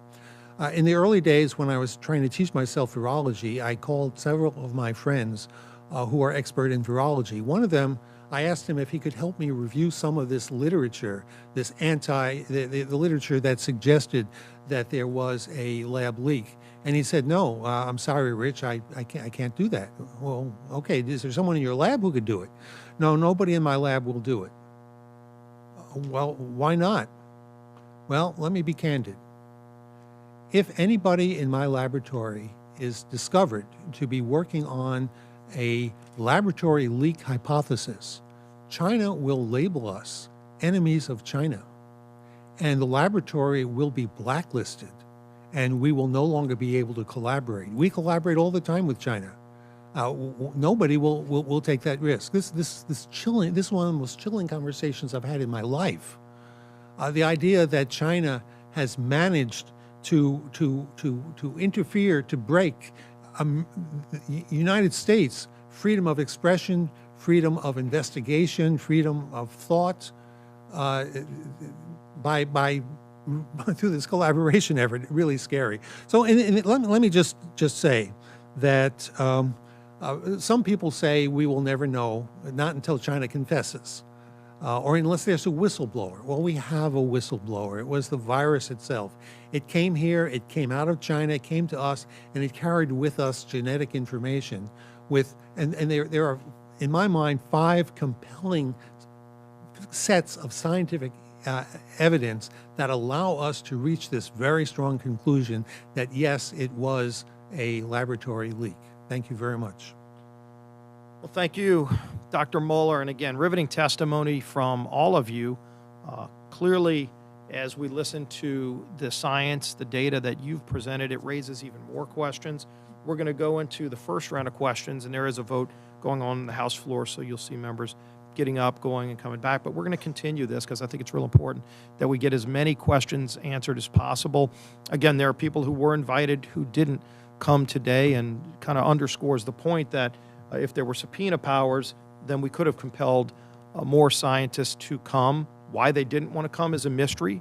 All we're trying to do is get facts. If they have nothing to hide, they should be here, because this is a question everybody wants to know the answer to. People all across the country are not satisfied that, okay, we have a vaccine, but now as we're starting to get our economy opened again, shouldn't we find out how this happened? Shouldn't we get to the bottom of this to prevent it from happening again at the minimum? But if it was a lab leak, that raises serious questions. And so all of you have talked about not only the hypothesis of a lab leak, but in fact the near certainty that this was a lab leak. And so let's get into some of those facts. And the biggest facts that I've seen are, number one, with over 80,000 animals tested, maybe the largest testing that's been done for a virus like this. Not a single animal has been found. You've talked about what gain of function research can do to ultimately expedite and make this a virus that's much more invasive to cause damage to people, to be spread at a level where it looks like it has been around a lot longer, maybe over a decade. And so I guess if I could start with you, Dr. Girard, when you look at all of this evidence, do we know if there are any scientists in America who were in communication with any of the scientists at the Wuhan lab who may be able to shed a little more light of what happened and how could this kind of leak occur? So thank you for the question. I personally was not in communication with anyone there. I think it's very likely that Dr. Fauci was, because they were NIAID recipients directly or indirectly, but that's the reason why you need to ask him that question. I do not know that. I think it's probably likely that Bob Redfield, who had extensive ties and I know was on the phone 24/7 for weeks trying to get information from China and the WHO, might have had those, but I don't know that for certain, and I certainly didn't have communication with them. And how could a leak like this occur? We've seen with SARS, there have been other problems with labs and maybe the safety of this Wuhan lab. Well, I think it's been pointed raised. out that lab leaks are not uncommon. The last, I believe, 6 deaths from SARS were all from lab leaks. There was a lab leak of smallpox. It's widely assessed that the 1978 pandemic of influenza was probably due to a lab leak. So lab leaks occur even under the best of circumstances because these viruses are adapted to be highly infectious, so that only a few viral particles could cause an infection. And particularly with this virus, with so much asymptomatic spread, a person could have spread it to dozens or hundreds or thousands of people before any symptom actually arose. And we do have troubling reports that were from the State Department and other agencies of potential work being done at a much lower level of biosafety than should have been done at this level. So lab leaks are not uncommon at all. These are incredibly dangerous microbes that are highly infectious and evolved to be that way. So the fact that there would be a lab leak, particularly where there has been issues of biosafety, does not surprise me and would not surprise any honest scientist in this country. Dr. Asher, you had given a few specific recommendations. One of those was stop funding the CCP research into biological weapons, biologics in general, because of this, unfortunately, this obfuscation. I mean, we've seen the Communist Chinese Party covering up information, maybe destroying evidence, corrupting the World Health Organization. How long has this been a concern? And clearly this is something we need to address sooner rather than later, but if you can talk more about briefly, I've been worried about this. I was a senior advisor for East Asian Pacific Affairs under the Bush administration at State, and then went on to run our programs against North Korea and the AQCON network, really financially and some of our other things. And, but on China, it's been, as an Asia hand for since 34 years of my life, I've been shocked at the sort of lack of cognizance in our scientific community. And I am deeply involved with our scientific community as a venture capitalist, separate from the Hudson Institute, mostly in biotech. We're just not really thinking about the dual-use nature of synthetic biology. Which is ironic, since in 2018 the National Academy of Sciences put out a very strong study warning about biotech dual-use capabilities fueling biological warfare-related capabilities in adversarial nations, and including in our own nation, they could get out of one of our labs. So, we're at a stage here, which the scientists can talk about better than me, where you can do things with biology that can create essentially a weapon as a gain-of-function experiment. And if it gets out of a lab and you don't stop it, like happened in China, it becomes a weapon. So this is to me a huge issue for you, sir, and all of the members of Congress. And I'll ask this to each of you as my final question, because there has been a lot of debate about gain-of-function research, and clearly it has been conducted over time. Just how directly or indirectly taxpayer funding was involved in the Wuhan labs gain-of-function research is something that we should be investigating more. But in general, weighing the pros and cons, especially in relation to these kind of viruses, do any one of you want to discuss or talk about what we should be looking at in terms of policy regarding gain-of-function research? Dr. Quay, I'd start with you. Yeah, I mean, I think because I'd like to get something done, the good is better than the impossible that you can't get done. I would strongly recommend that gain-of-function research be placed under the infrastructure of the Institutional Review Board, so that any federal funding of gain-of-function research the pros and cons of that research has to be presented to an independent, a party of lay people from the community where the laboratory is, and they get to decide if this sounds too dangerous. I think one of the things we saw here was that the gain-of-function research at the Wuhan Institute of Virology was set up to be reviewed inside the NIH, and it was never sent to them to look at. So we've proven that the current structure fails, but as someone who's invented 7 drugs and worked with IRBs, 30 different clinical trials, they're very good at balancing risk to the humans and safety. I can't do one study in clinical trials without an IRB, and we have 200 million people infected here with no oversight. And Dr. Giroir, I certainly support local review, but the national level federal review has to be overhauled. Number one, how do we know that any gain-of-function research or something that could be interpreted actually gets into the P3 NIH process? And we saw from the emails that there were no coronavirus work that actually got into the process, so there's an intake issue. Number two, there's a transparency issue. Who is reviewing it? What are their conflicts of interest? What are the criteria that they have that allow or disallow? And again, I do agree that this can't just be scientists who work in infectious diseases. They are not experts in national security. They're not experts in ethical considerations. It has to be transparent. It has to be multidisciplinary, and somebody needs to be accountable. That means either the head of that institute or the head of the NIH needs to sign on the dotted line, and it must be transparent to Congress.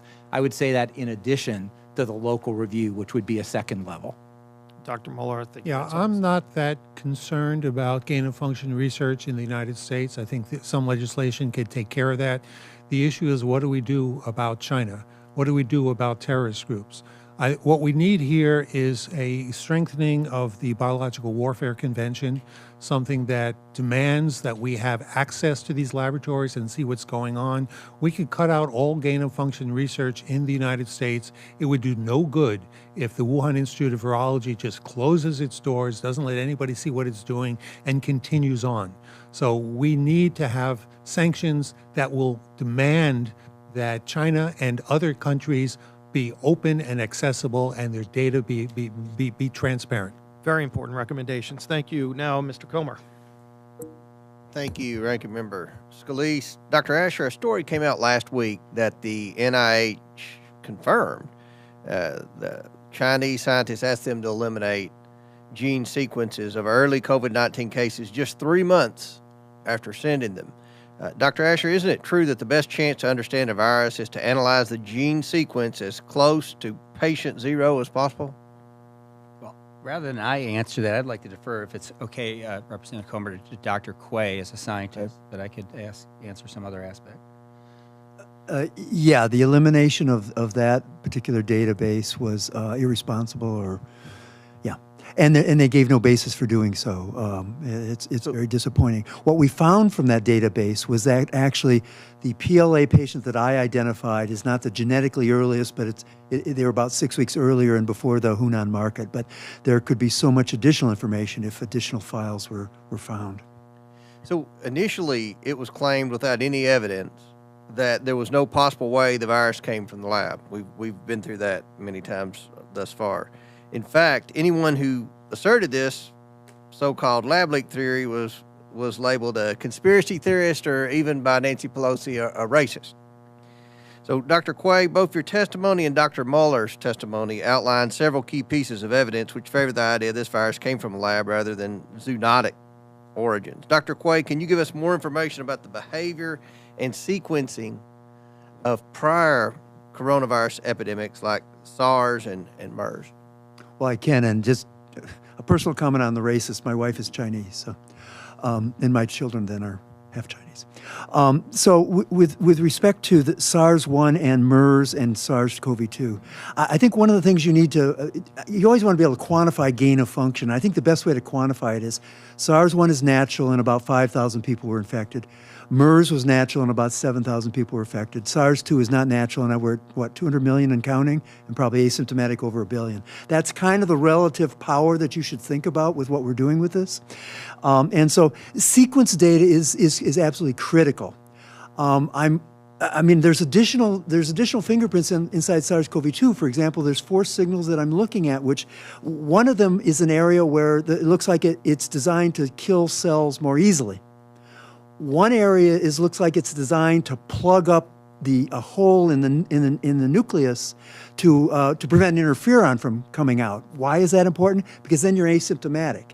You don't sweat and get a fever from the virus, you get it from the interferon. One site looks like the spike protein was actually humanized so that the immune system wouldn't recognize it, to make it even harder to make a vaccine against it.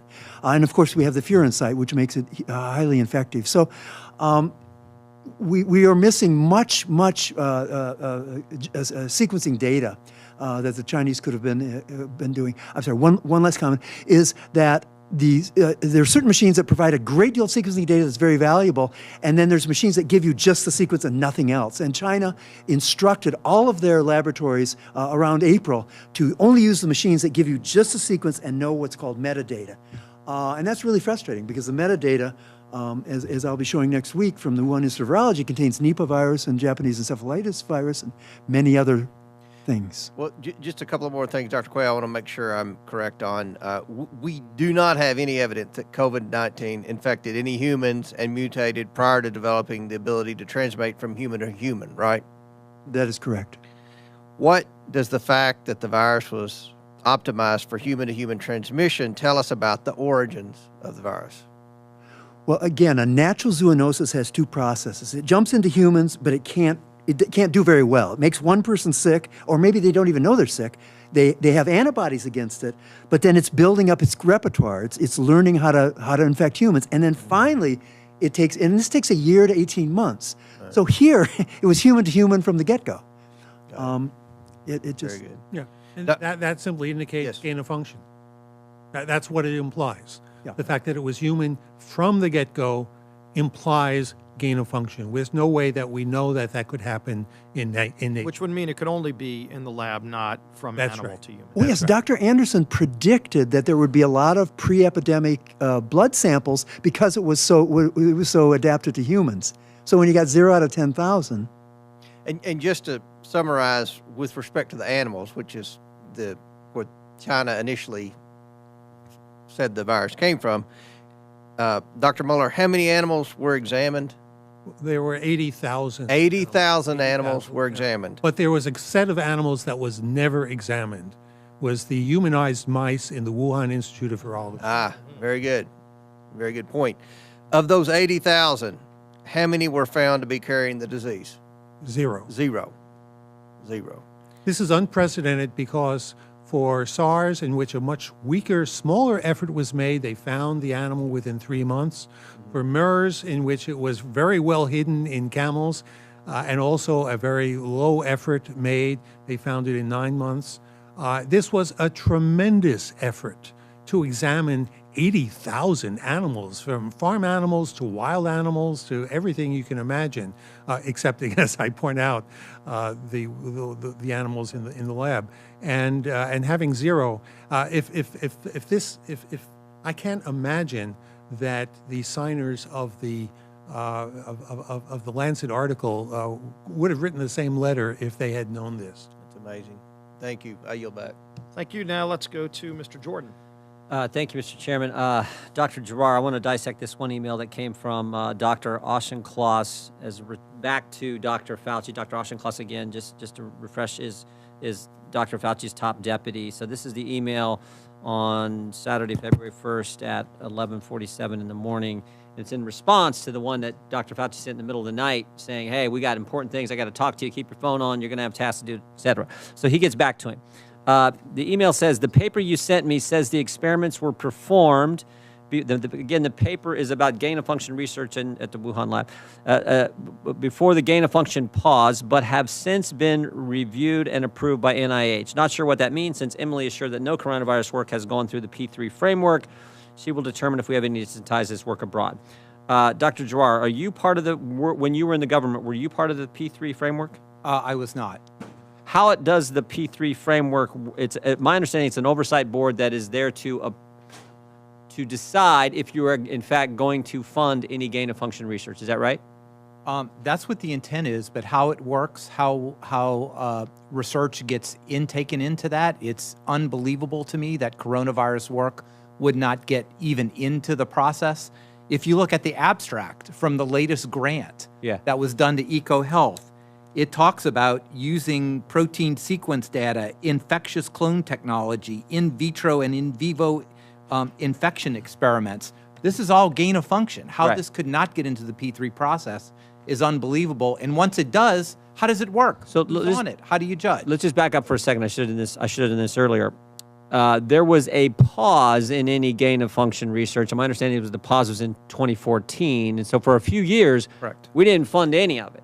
Right? I don't know why I think there's a fundamental question if we should be funding it at all, but we were funding it, paused 2014, was restarted a few years later, but under the premise that if we're going to restart it, we're going to set up this P3 framework, this oversight body, this oversight function that people will have to look at this closely, or a second look or whatever, some oversight look before it gets funded.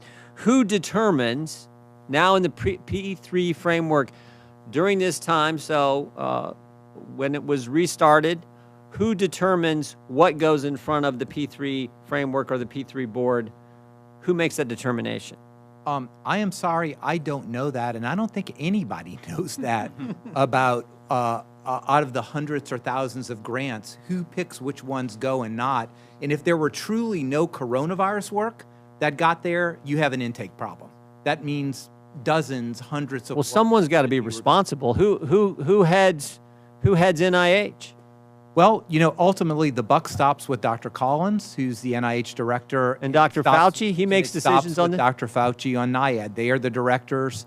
Ultimately, they are the responsible individuals. So, in the end, the people responsible for this, who are supposed to decide if a grant proposal is going to go in front of the P3 framework board process or not, is ultimately Dr. Collins and Dr. Fauci. Is that right? They run the institutes, they run the NIH, the buck stops there. Yeah. That's correct. Okay. I think, Dr. Quay, you were getting ready to say something? Well, yes, the moratorium started in 2014. It was taken away in May 2017. And as far as I know, there's never been a grant that's gone before this structure, the P3, despite the fact that it was set up. So it was set up to look for gain-of-function research, and my understanding is that there's been no grant that's been sent. Well, my understanding is the guy who heads the chair of this board, this P3 framework board, is Dr. Hassel, and he's even said in a public forum, he volunteered this information that he's the chair, and he said it's been very limited, the work that they've done. Very few proposals come in front of them. But I think maybe the big takeaway for us today is the people responsible for making these decisions, Dr. Collins, Dr. Fauci, we invited them, they wouldn't come. And then the guy who chairs the board, Dr. Hassel, we invited him, and he wouldn't come. I think there's something there. Do you think? Well, let me do this question first. Dr. Muller, you raised something. Well, let me go back. Dr. Giroir, why don't you think they're here? Why wouldn't they come? Dr. Fauci and Dr. Collins and Mr. Hassel. You know, I don't know. I know Tony and I know Francis pretty well. I can't imagine a reason, because this is a worldwide pandemic in which millions of people have died. It may have been a result of a lab leak. There will be other, and we think highly likely it is, there will be other pandemics in the future. And if there's something we need, not just Congress, and I know you need it, but the American people in the world needs it, is truth and transparency and openness and trust. And when public officials who are supposed to have our trust don't show up to members of Congress, I think that's a problem. He showed up everywhere for a year and a half. I mean, you couldn't go a day. You couldn't go a day and not see Dr. Fauci somewhere. He was everywhere. I mean, he's like man of the millennial or whatever time declared him. I mean, he was everywhere. And now when we have emails that he's sending out at 12 and 2 in the morning, and we have this gain of function that didn't go through the process it's supposed to go through, and we have all this evidence, suddenly you can't find him. Well, you know, all those redacted emails, they're redacted to you and to me, but they're not redacted to the people who are on it. So he could read it unredacted and refresh his memory and inform Congress. And look, he sure could. When I was in the Trump administration, I got pinged by many antagonistic members on the House or the Senate side. 100% of time, I answered questions. I came to everything because I felt it was my duty as a public servant. We appreciate that. To try to be open to everyone, and you know that. Yeah, this is I've not the first time you've testified. So You've testified many times. We appreciate my that. former colleagues to be open and transparent and provide that type of honesty, transparency, and trust to the American people. Okay, I want to go one. If the chairman will indulge, I want to do one more to Mr. Giroir. Then I do want to come to you, Dr. Mueller. Dr. Giroir, Admiral, in your testimony, your written testimony in Perspective 4, you said this: investigation of the origins of COVID-19 and the regulation of gain-of-function research cannot be left to scientists alone, many of whom have serious conflicts of interest. I think that is obvious. I mean, that's in the 4 emails I showed that took place in a 13-hour time span. I think that is clear just from those 4 emails, the conflicts of interest. But I wanted to give you a little chance to expound on that and expand on that, if you could. So I just thought it needed to be said. I have the highest respect for scientists and physicians and for people who have developed so many things that are saving lives and curing disease. But scientists are like everybody else. They're people. They have conflicts of interest, and we should be very open about that. That we sort of have a little quote that we can't hide behind our white coats of self-righteousness, that we have hundreds of thousands of dollars in salaries and millions of dollars at stake. And this needs to be, in reputations, I think, is very, very important among an generally anti-Republican scientific community. So these need to be explicitly talked about. If I could just do one follow-up to that. Does it concern you that conference call I referenced in my opening statement, that conference call between, there was only one person from our government on there and all these others were scientists who were getting our American taxpayers' money? Does that concern you, that call, the way that took place? It's not sort of a smoking gun concern to me, but what would be a concern to me is that wasn't specifically relayed to Dr. Cadillac or the Secretary of HHS or anybody on the task force immediately, or to me. You know, that really should have been done. This was very important. And we say that it doesn't matter whether it was in the lab or not, but that's not necessarily true. If we would have known it were a lab-derived bug for which they probably had years of work, it might have appreciably helped our countermeasures, how we go about understanding whether it could be asymptomatic or not. So this was critical. And I think that email, all that blacked out spots needs to be, maybe we don't need to know it, but Congress needs to know it and understand it. Sure do. Okay, finally, if I could, thank you, Mr. Chairman, for your indulgence.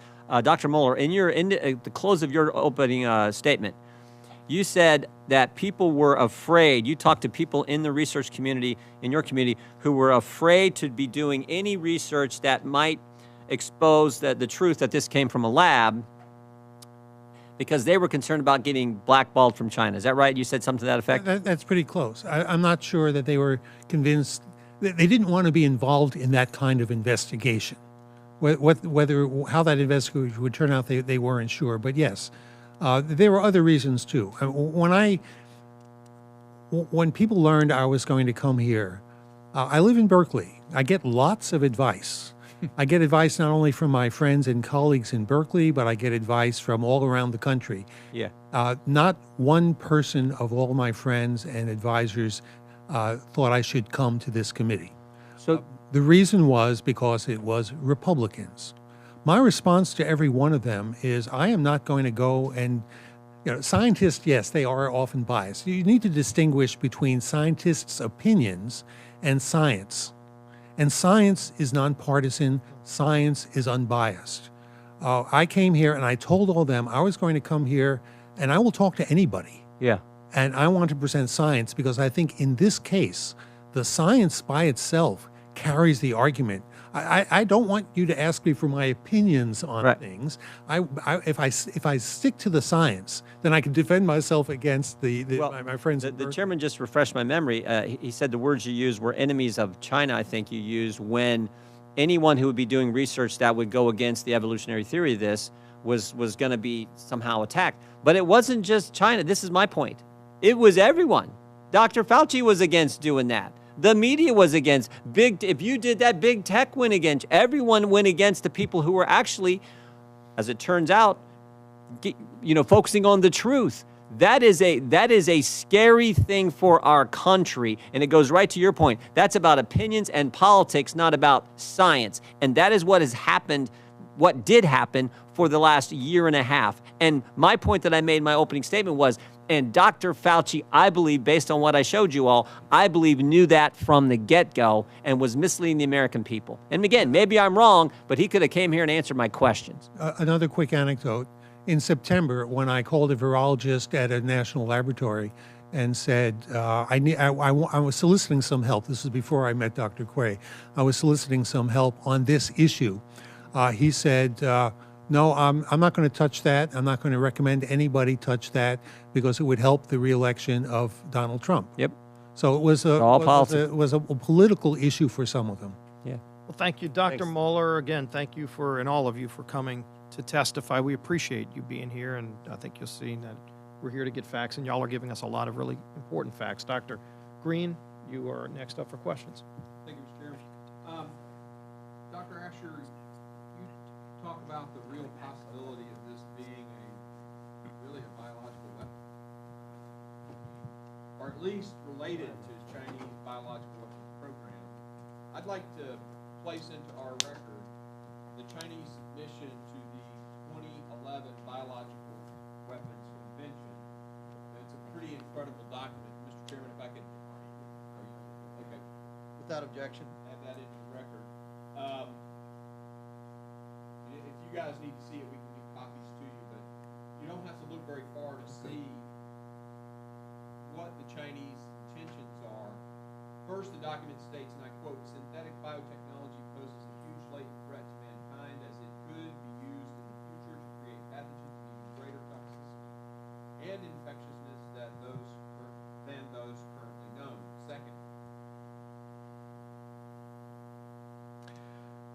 Second, the document states the sequencing of pathogen DNA can also be used to synthesize new pathogens, causing traditional means of dealing with infectious disease to fail and rendering the prevention and control of such disease even harder. Third, the document states, quote, study of systems biology in the body can also create the potential for biological weapons based on genetic differences between races, end quote. That's from the Chinese document. Fourth, the document states drugs can be administered through aerosolized inhalation, which can benefit in recuing recipient noncompliance, effectively spreading pathogens and disease-causing genes, end quote. Fifth, the document states, quote, foreign genes or viruses can be introduced into the target population asymptomatically, enabling a biological weapon attack to be mounted covertly. Almost every troubling aspect of COVID-19 is discussed in this very document. And Dr. Asher, do you believe that China has a biological weapons program? And if so, what is the percentage of the chance that this virus was designed as a biological weapon? Well, China does have a biological weapons program. It does involve synthetic biology and gain-of-function technologies, which is why it was particularly distressing to learn that we were providing material aid through financial assistance, scientific knowledge transfer, as well as just complicity to the Chinese communist effort that was centered around the People's Liberation Army. And this is not really a secret. The Chinese have been talking about this for years. Let me also just mention real quick in passing, the people who built the BSL-4 lab, the most dangerous lab in Asia, one of the most dangerous labs in the world for enabling this research, were the French. The French were kicked out. They had been starting to feel the pressure from the Chinese in 2015, just as they started to build this lab. The French government in 2017 was fully evicted, humiliated actually. Their prime minister had gone there for a ribbon-cutting ceremony. I don't think Xi Jinping was there, but his vice premier was. And then like weeks later, they were sent away. Now, they came out and warned people. I was astonished because I was in the biotech sector at the time. I heard all about this. I mean, we were like, well, we better not be working with China anymore because the Chinese are embarked on something that looks like WMD. Why didn't everyone at the State Department know this? And what it really came down to is our non-proliferation bureaucracy, which is separate from the arms control bureaucracy, for whatever reason, just didn't see the importance of synthetic biology and advanced gain-of-function applications in biology as a warfare threat. Well, now we know it's a warfare threat. Was this a weapon? Probably not. It was a weapons-related vector being developed. Okay, a weapon the reason I don't think it was a weapon deliberately deployed, at least, was I just found the Chinese were confused when this originally happened, and they were asking us, "What's going on in Wuhan?" And then I thought to myself, if they really understood this, why wouldn't they have done what Professor Mueller would say and has said? They would have released it at Fort Detrick in Maryland, just outside the gates, and then they could have blamed the United States. I think this was a laboratory disaster, a biological meltdown, but then they covered it up. And when they covered it up and didn't tell Admiral Giroir and others, it essentially proliferated it as a type of weaponized vector. Any virus that gets out can effectively become a weapon, which leads me to a final thing. You know, the Chinese, again, had told us in 2011 that this was going to happen. They told us that they were going to pursue, in effect, these types of capabilities because they said that's the future of warfare. Well, today we at state and other government agencies, including Commerce, know this. But we have no export controls on gain-of-function technologies from the United States, even into communist China. Now, I'm not for overregulation of my own business area, biotechnology, which, but it can save the world, but it also could end the world. So I encourage you to think, why don't we have just basic level export controls like we do in so many other technologies for biotechnology, especially since we are at the epicenter of the biotech revolution in the world today, and the Chinese are desperate to get a hold of our technology. Thank you. I think that's an excellent point. Do you think this was an intelligence failure, or do you think this was, decision makers had the information and ignored it? Well, it was an intelligence failure because if we didn't use the intelligence, sir, between our ears, to understand that the French government had been kicked out, our ally. I mean, the French worked very closely with the National Institutes of Health. I don't understand how the National Institutes of Health didn't know that the French had been evicted from the #1 Chinese cooperative program in the world. That was apparent. But then there are things I will mention in passing. Some of the information in the declassified fact sheet that Secretary Pompeo presented on January 15th, right here, was dated November, December of 2019. It was all declassified, including the dates of information. We won't say what was classified and what wasn't unclassified. There was a mix, but most of it was very sensitive information. But how did it take a year to get to our desk at the State Department? Maybe it got to your desk the same time it got to us, to your intelligence briefers.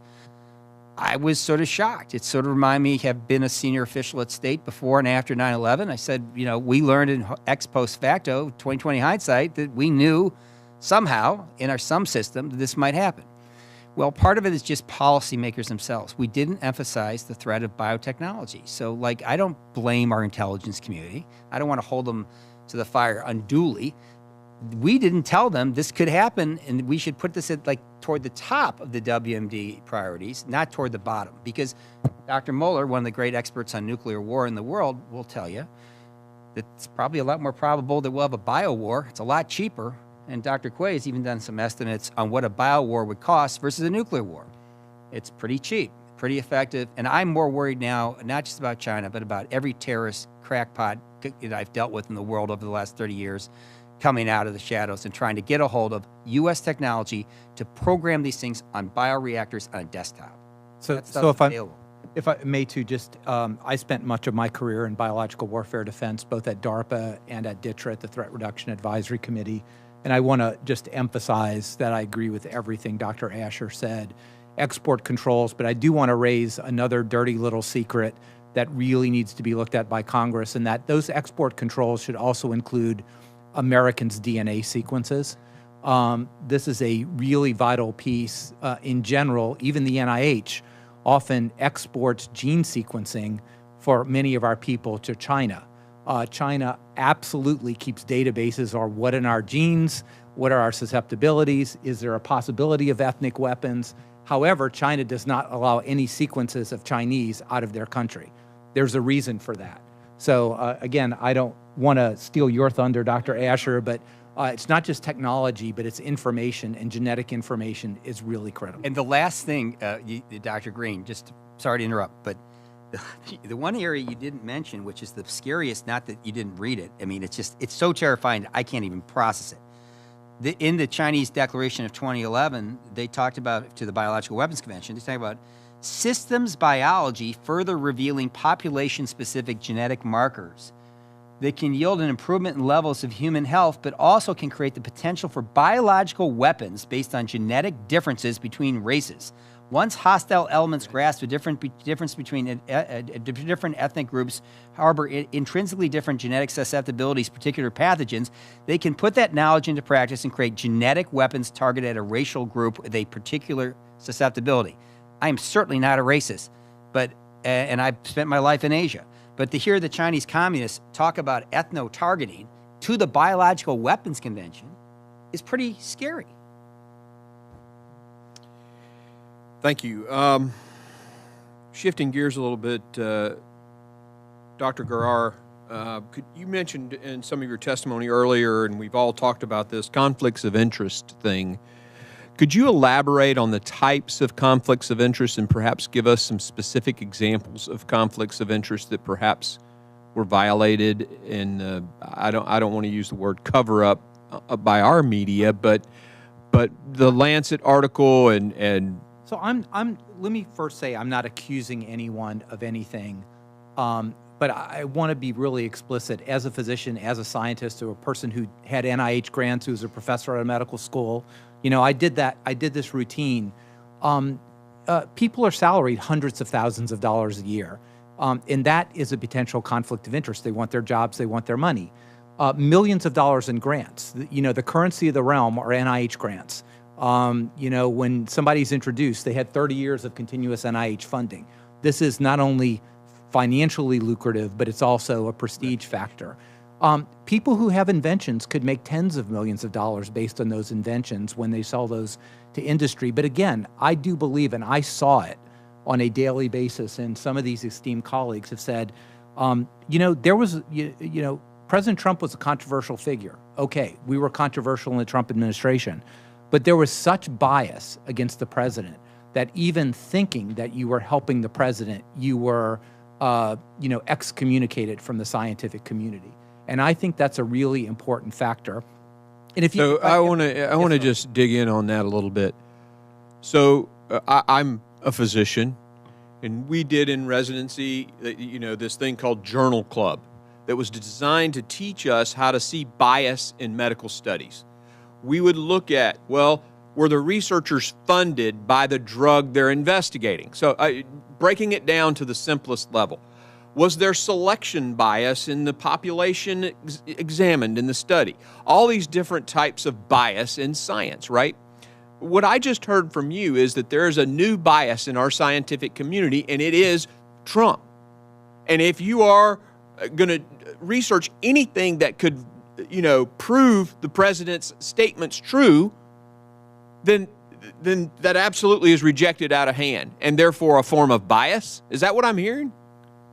You are hearing that, and I'm going to tell you, and I am not going to go into specifics, but physicians who were on the task force or who were around the task force were under tremendous pressure from their scientific colleagues to not even show up with the president on stage, advising the Oval Office. Tremendous pressure, and they felt it. This was real. And again, I'm not going to read into her, but I'll just say Dr. Burke said she knew her career was over the moment she came to the task force because she would be prejudicially sought excommunicated from the scientific community because she may have supported some thesis that but scientifically was true, and we all know to be true, but Trump supported. What's not even the thesis, it's just being on the same place with the president.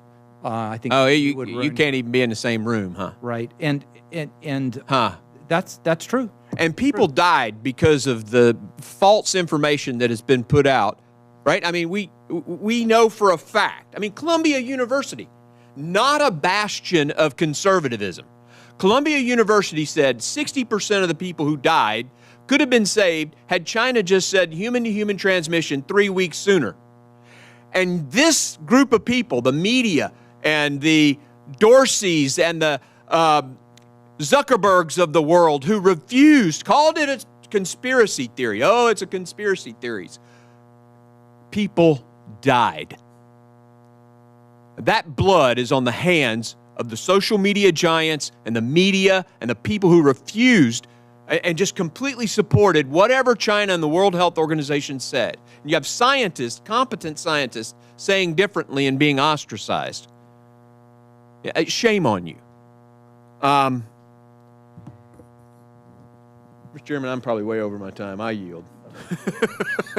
Thank you. Very good question. Representative Malliotakis. Thank you.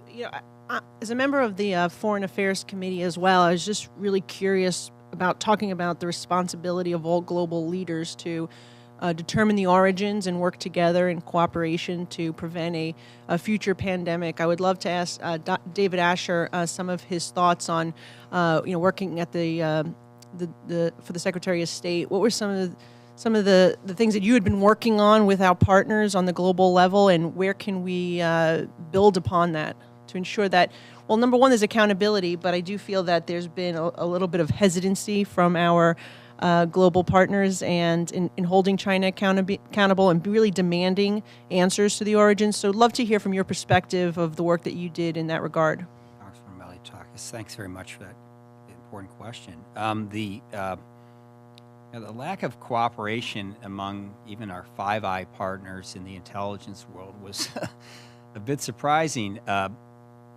But, the information can be had. I mean, talk to the French. They know a tremendous amount. They trained the people in Wuhan, actually. So even though they got kicked out, they're still in touch. They have one of the best intelligence services on the face of the earth, the DGSE. The DGSE has come out publicly, which is unusual for them. They're very secretive, makes the CIA spokesperson look loquacious. But they've come out and said that they were very concerned starting in 2015 that this was going to have a WMD relationship, and that France was indirectly and inherently, not intentionally at all, but because of the scientific cooperation that was sincere. I have no doubt that the Pasteur Institute in France sincerely wanted to help combat reemergence of SARS. And the French scientific establishment, just like ours, was, wanted to be helpful. And I know that the French Foreign Ministry, like the Department of State bureaucracy, was facilitating this cooperation. But we should have been second-guessing ourselves. We should have had some sort of a more advanced function in policy related to proliferation. I found an awful lot of the non-proliferation bureaucracy, the sort of permanent bureaucracy, cleared on things that in hindsight were proliferating.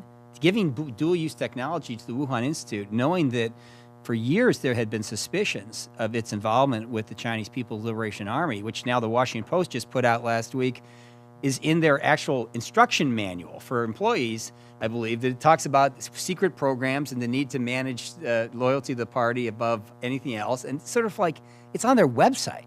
Okay, so sort of the risk management thing here, but the cooperation now does need, we need a coalition of the willing among our allies. I happen to have my one experience on the Democrats. So I came back as a nonpartisan person, as a professional, to help put together the coalition against the Islamic State, which at first was highly politically charged. No one wanted to do it. We weren't going to go out and blast them. I said we have to attack their economic underbelly. General Allen, General McFarland, and I helped put the plan together. And guess what? We took them out. That brought together all sorts of states that people never thought would cooperate. It brought together our partners from NATO. It brought together the first Arab coalition. There are people that will work with us. The Singaporeans, they've got major interests in Wuhan. The French, our own scientists have so many of the clues. So I'm confident that we can get to the bottom of this issue. I concur with my colleagues that the idea that we'll never know is silly. We're going to know. We could learn an awful lot. We don't even have awards at the State Department. We don't even have a rewards for justice program. Like I'd give $10, $15 million like we did with Al-Qaeda after 9/11 to anyone from the Wuhan Institute that wants to defect who actually has senior level knowledge. I've done some things in the Intelligence Committee with defections. We know how to handle it. We'll get to the bottom of this. The problem is when we do, including with our partners, we're going to be scared out of our minds about what it entails. That's what I fear. The fear itself could be the problem. Is that why you believe that the president and Nancy Pelosi, Dr. Fauci, that they just refuse to truly investigate this, to allow the select subcommittee to hold hearings? I mean, what's going on with, not to put you in a... Well, I'm going to give the president a bit of, I used to sometimes sit on the Amtrak with a guy. He was always fine to me. But you know what? The world changes when you get into that world he's in. But he's done the right thing in enabling the intelligence community to try to actually work with the national laboratories to get to the bottom of this. We are, in fact, actually seeing some of the Democrats, but not with you in the room. Some of them are asking questions and asking for our expertise. So as much as, this is a politically charged environment, on the Senate side, at least, we're all going over to do a briefing on foreign relations. They at least seem mentioned in the staff level, bipartisan. So, I have hope as a personal, as an independent American citizen. However, the reality is we're going to have to be very organized. That's why the idea that Representative Gallagher put forward about this commission, a 9/11-like commission. This is, 9/11 was terrible. It's the 20th anniversary. We can't forget. I spent so many years in the war on terror fighting it, and we're still fighting it, despite what people say. But this war, we need to do something to stop the war of the future in synthetic biology and gain-of-function technology, because it's going to kill. It could kill every one of us. There's much worse types of diseases that could be manufactured. Something called a prion that our doctor can tell you about. Causes Alzheimer's and Lewy body dementia. There's no way to stop it. So some terrorists, we've seen Al-Qaeda research this. So there's so many things that could get worse and that have been public. I think we just got to get organized, and you can help. And I hope that there'll be a new comedy in the wake of this, between both parties, and you can get to work with the... I have one more question. If I know, Dr. Quay, you want to weigh in? Yeah, I haven't talked about the thing that keeps me up at night the most. So we've talked a lot about China and what its capabilities are and what BSI-4 labs are and BSI-3 and that sort of thing. And they're very expensive and they're complicated and there's a lot of equipment and fancy things. But there was a paper in February of 2020, 30 scientists from Switzerland, they're probably all under 30 in their tennis shoes, and using kitchen equipment, not BSI-2, 3, or 4, kitchen equipment, they were able to order the pieces of SARS-CoV-2 from a supply company, 8 different pieces, and in baker's yeast, the stuff you use in your kitchen to make French dough bread on Saturdays, they were able to recover, they were able to put these 8 pieces together inside the sourdough yeast and get it to express SARS-CoV-2. So that scares you a little bit, and then you look at how many times that has been downloaded, and that paper has been downloaded 118,000 times. And I would like someone to look to see if any terrorists watch lists are on that download list. Appreciate you sharing that. That's certainly scary.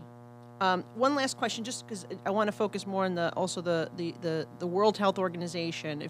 If I am concerned about re-entry into the World Health Organization without using leverage to be able to try to get their cooperation in a more formal investigation. I feel that some of the most outrageous actions taken by the WHO and the CCP are that the CCP was given full veto power over inclusion of American scientists. The CCP vetoed the 3 Americans put forward by HHS.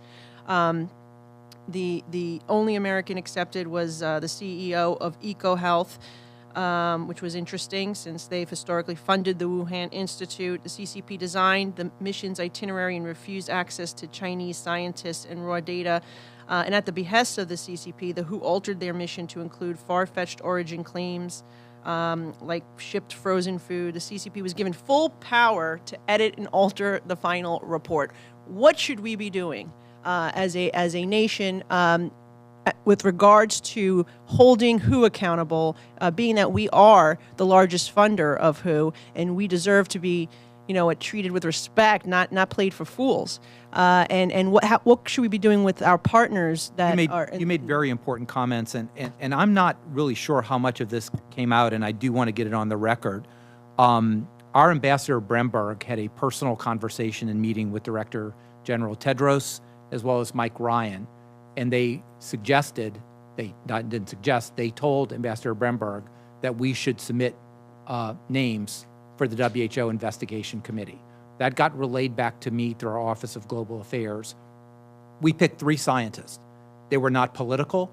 They were career, one from the FDA, one from the CDC, one from the NIH, impeccable credentials. We didn't do a political biopsy on them, had no idea what they were from, recommended them to the WHO through all the official channels, and crickets. Not one word back about the recommendations, and they picked Dr. Daszak.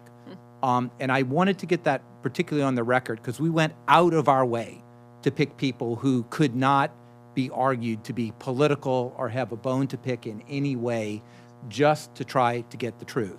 Point number 2, the president, whether we would have withdrawn from the WHO or not eventually, I don't know, but you don't give up all your chips while you're trying to get the WHO to change. And again, I would refer you, and happy to put in the record, the roadmap for change that came from, delivered by me to the WHO Executive Board, delivered by Ambassador Bremberg to Tedros, that was brought together by HHS, the NSC, Department of State. Now, it will never be a perfect organization because it's beholden to its members and it has to have a member agreement to go do things. But there are things to strengthen it. It's outlined by the Trump administration. It was almost exactly mimicked by France and Germany. They didn't sign on to our paper because they didn't want to sign on to the U.S. at the time, but it had almost the exact same language. This is a good place to start. Sounds like Dr. Daszak is somebody who should come before our select subcommittee in the near future, and we hope that the majority will bring him in. Thank you. All right. Thank you, Ms. Nelitakis. Now let's go to Dr. Miller-Meeks. Well, thank you very much. And first of all, let me again thank Ranking Member Scalise and Comers for putting this select subcommittee together. Your testimony is critically important, and it is a shame that our colleagues on the other side of the aisle are not here. This is not a partisan issue. This is not an American issue. This is a world issue. It is of critical importance. And your courage to be able to testify today and bring forward the information you're bringing forward, I am extremely grateful for that. And as both a physician and a director of public health, I can tell you, Dr. Garrar, that the things that you're talking about as conflicts of interest, even as educated as we are, we're still susceptible to peer pressure. We're susceptible to the desire to be published, to be lauded by our peers, to present at conferences, and all of these things are a type of a pressure and conflict of interest, as you said. Even at universities where I've been on faculty, we were at the point where we could no longer accept a PIN from a drug company because it would be a conflict of interest in prescribing a medication. And I can say I've never prescribed a medication because I got a PIN. So what you're talking about is extraordinarily sobering. And it's not just that 600,000 Americans have died of COVID-19. We forget, or we haven't mentioned, the millions worldwide. I asked Dr. Walensky of the CDC in April when she testified before our committee, how many excess deaths were there in 2020? 500,000 excess deaths. Those are from cardiovascular events, Dr. Quay, cancer that was not detected, people who did not go into the emergency room, cancer that was not treated, diabetes that wasn't treated, drug overdoses, and suicide. There was an article last year that in San Francisco alone last year, there were more deaths from drug overdose, far exceeding the deaths from COVID. The number of deaths from youth suicide, which is a tragedy in this nation because of our response to COVID-19 and the pandemic, we will never recover. Even the World Health Organization has talked about childhood poverty, which is much greater than 15% higher, and it will be decades until we recover the grounds that have been lost. So when we're talking about holding the Chinese Communist Party accountable, or the pressure there is among scientists to be able to convey information simply because they didn't like who may have espoused that information, those are issues that we have to address, and we have to address as a nation. So thank you for that. And I know that you all actually had information you wanted to convey and were not, so I may just leave my time for information, but I did want to ask just two brief questions. One, Dr. Giroir, if we had known about the magnitude of the virus sooner, do you think our response would have been different? Yes, I do. The CDC has had its ups and downs during the response, but the one thing that the CDC does better than anyone in the world is get on the ground, investigate transmission, and let us know about the virus. And if we could have known about asymptomatic transmission, 2 months beforehand, it could have potentially saved hundreds of thousands of lives.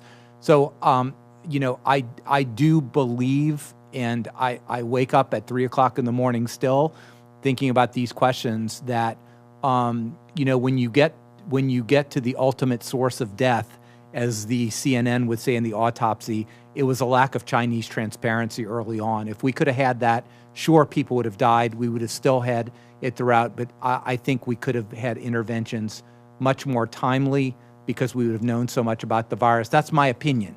That's not science per se, and I will defer to that, but that is my opinion, that we would have done something differently, and the CDC were the exact people we needed on the ground in China to make it happen. Well, I would say the same thing about treatment modalities that we were not able to discuss as physicians because we were censored or suppressed. And this is for any one of you. Are you aware, and how many variants are there of SARS or MERS? Dr. Quay? Are you speaking of SARS-1 and MERS? Well, the variants are defined as numbers of infections. So, I mean, it's basically, so with SARS-1, it's very limited. There's only like 3, I think, and in MERS there's 2. Naturally, So the fact that we have so many variants already of SARS-CoV-2 and so rapidly, does that shift us away from a naturally caused evolutionary disease? Does it shift it more towards work in a laboratory or manipulation of it could be either a man-made virus or a naturally occurring virus that was manipulated? Yeah, I don't believe that event does, because what you have is under 10,000 human infections with SARS-1 and with MERS, and so that'll generate just by naturally a certain number of variants, and then you've got 200 million over here. I want to just comment on something that he said that I think really needs to be amplified, though, is it was important to know a human-to-human spread early, and that would have been especially useful. But I have to tell you that the concept of asymptomatic spread, which was very unknown and which I believe may be part of ORF7 modifications that occurred in the virus to make it more asymptomatic, is the real, to me, is that is the cornerstone of having saved so many lives, if we'd known about that. Could there have been genetic manipulation to make it more transmissible or the Wuhan Institute of Virology has published papers between 2015 and 2018. I don't remember the exact year, but they published papers on playing around with ORF7, changing it to see how the interferon response was. And I think they had like 3 or 4 different high interferon, low interferon, no interferon, and this was done in another backbone. But they did that work. They did suppression of the antigens on the spike protein. They did ORF8 to show who they could kill and who they couldn't in other viruses. And so all these pieces are in SARS-CoV-2 as well. And given the information that you all have revealed today about, basic levels, exporting our biotechnology, are you concerned about the president being willing to give up the intellectual property protections for the vaccines? Okay, conflict of interest. 87 patents and 7 drugs I've invented. So I like patents. But then on just if I can beyond that, yeah, I think so. I mean, I think because we're willing to throw around so much money here, there's probably another way to do it without breaking something that was in the Constitution we started with and has worked pretty well. I actually teach a course where patents are the foundation of America's success because one family like mine in the 1800s got to make fruit crates for 2 generations, and then they gave it away. And so everything you see around here was patented at one point in time, and it's an incredible engine of commerce. Dr. Mueller, did you want to add something to that?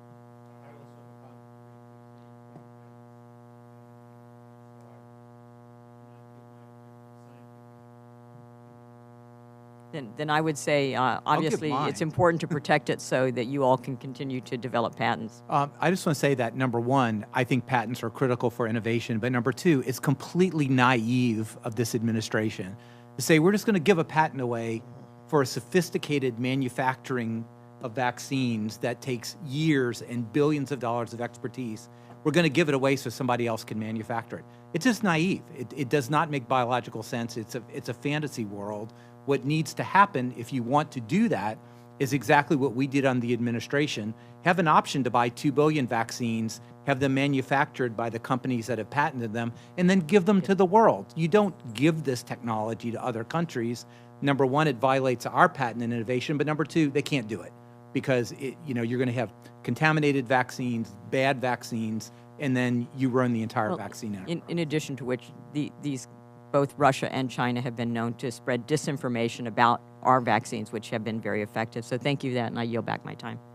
Thank you for yielding back. And the other point on vaccines is if it were to be given away, these countries don't have the infrastructure today to start manufacturing it. So you've given away what's been years of research and billions of dollars of private investment. You will stifle future investment because if the next company that maybe is on the verge of curing Alzheimer's or curing a new cancer, if they see that if it's successful, their billions of dollars can evaporate because the president can just give it away to countries like China. It would have a stifling effect on that innovation, which still can't even be used today because, as you said, Dr. Giroir, you can contract today with those companies and they have the infrastructure to make those vials.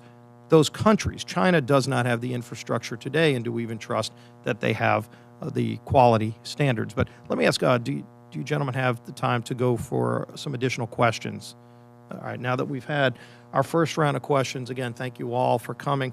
I'll start in going back to what Chairman McCall talked about with the work that he's done on the China Task Force. One of the things they looked into is that as we find out further back that this started, there were reports that 3 of the people who worked in the Wuhan lab came out with COVID-19 symptoms. At the time, they didn't know what it was, but they had flu-like symptoms that today would fit with COVID-19. First of all, have any of you gotten any information on testing that may have been done on those 3 workers at the Wuhan lab to determine?